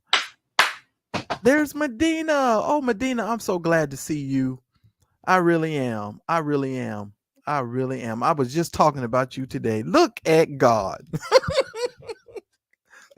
I'm so good. I hope everything with you is well. I hope everything is well. I got something for you, Medina. Oh Lord, don't do it. I'm gonna mess around and have to go. Oh my goodness. But no, I was talking about you today, and it wasn't anything bad. It was something good. And I think on Joseph's birthday, we're probably going to do some kind of little tribute or something to him coming up here soon. So one of the McCrae Kings. So yeah, we're definitely going to do that. Yes, I was saying something great. I was just telling the people that I missed you. That was all. That was it. Yeah. And I was right, and I was actually talking to Uncle Fred as a matter of fact, and I was like, "Oh man, I haven't seen Medina," and so I was talking to him about you, and then your name came up, and I was like, "Oh yeah," and I'm like, "Where is Medina?" And I was like, "I haven't seen her," so yeah, that's great. So yeah, we were just talking about you. That's all. So yeah, we're gonna do something for Joseph. Coming up. Got to honor, pay a tribute to him. Yeah. But y'all pray for our buddy. Christine. Yes, please. And Michelle Foster's daughter. We want everybody that's going through something. Ransom. And we want everybody to keep them in your prayers because everybody going through something right now. Yes, Lord. We got to keep each other lifted up in prayer. And take care of yourself. Something don't feel right. Go your butt to the doctor. Don't be sitting around. Something ain't feeling right. Go get checked out.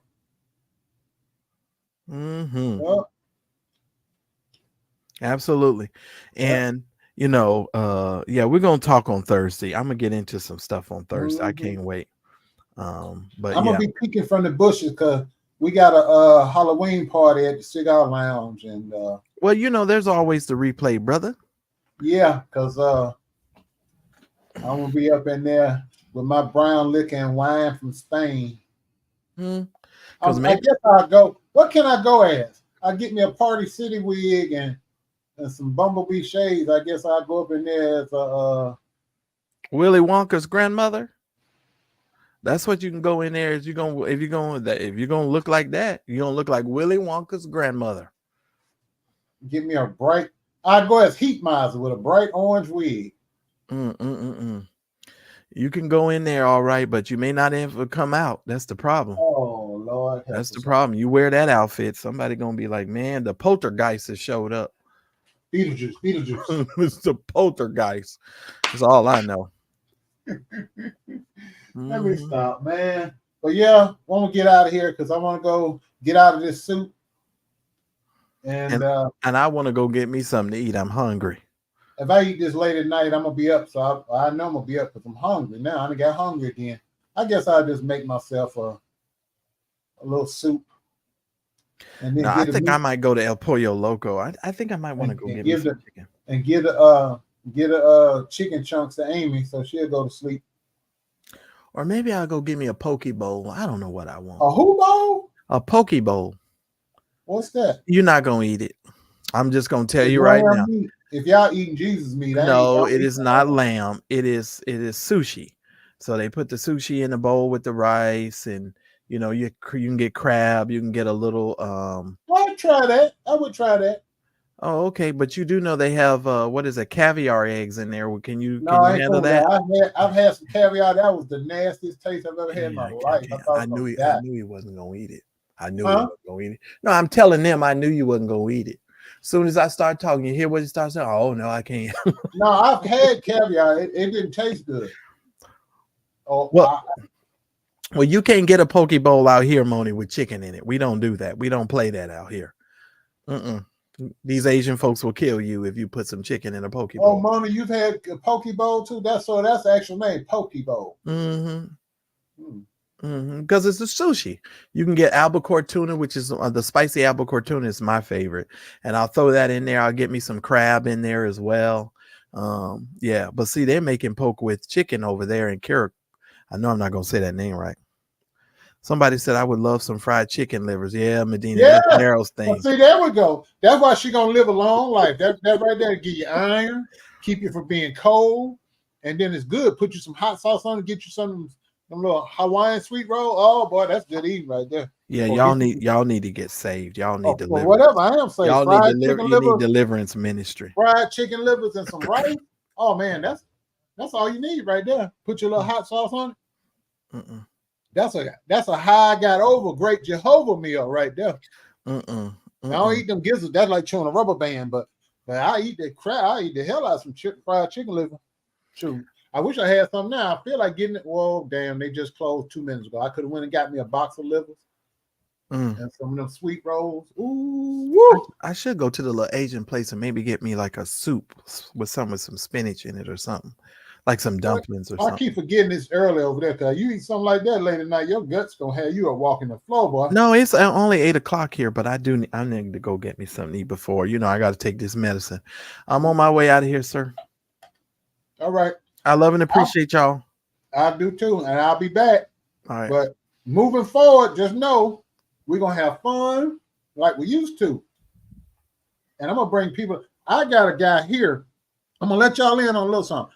We got a guy here. He was James Brown's assistant for almost 35, 40 years. And he lived right here in Cleveland. I'm going to interview him. Is that the one with the perm that used to put the cape on him? Yeah, that's one of them. Oh, okay. Yeah. And he lived right here. Mm-hmm. He was with James Brown when he died. All right. Yeah. I think they finally buried him, though. He finally got buried. They did. Yeah, it took him forever. They did. They finally buried him. He's buried on his property. Oh, wow. Okay. Did they give the house to the white lady or to the kids? Oh, you know, that woman died. Oh, the white lady died? No, not the young one that put the baby on it. And then the baby wasn't his because he couldn't have no kids because he had a vasectomy. She was in line. Oh, now I know I got to go. She was lying, but he just wanted to accept it anyway. But the man I'm going to interview going to go on and tell y'all all of that. Because James Brown had a vasectomy almost 30 years ago. He's been fixed for years. But that don't mean you can't get a woman pregnant because you had one. You do know sometimes you can still do a little something. It is possible, you know. It's been known to happen. And that's when you sue the surgeon that performed it, because here's the procedure from a man who's had one. Daryl saying this when you sue. No. Because, ladies, y'all forgive me if it's a little too graphic, but this is education. After you get your vasectomy, after you've had a vasectomy, they tell after you've ejaculated 12 times, you come back and they test you to see if your sperm count is 0. Then you sign a piece of paper. Then they let you know that you can't make no babies at that point, because even after the surgery, you can still, because some of your sperm might still be in the tube, so you still might be right. Like I said, it's possible. It's possible. But I went back. They were like, "Wait a minute, how you back so quick?" I said, "Mind your business." And they checked me, good to go. Right. And the reason being is, and I know for a fact, if anybody came up out of my body after I had my procedure, we were going to name that child Jesus, because they cut mine, stapled both ends, and burned them, cauterized them. Wasn't nothing coming out of me but a good time.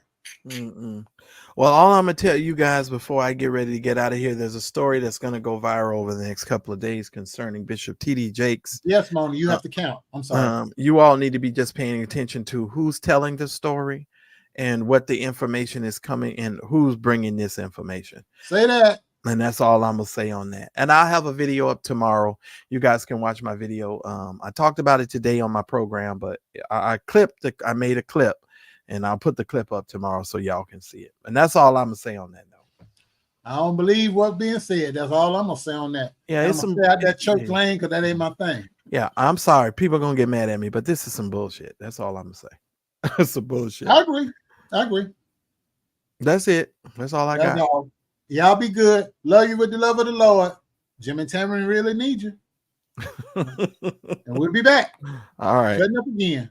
All right, y'all. Bye, y'all.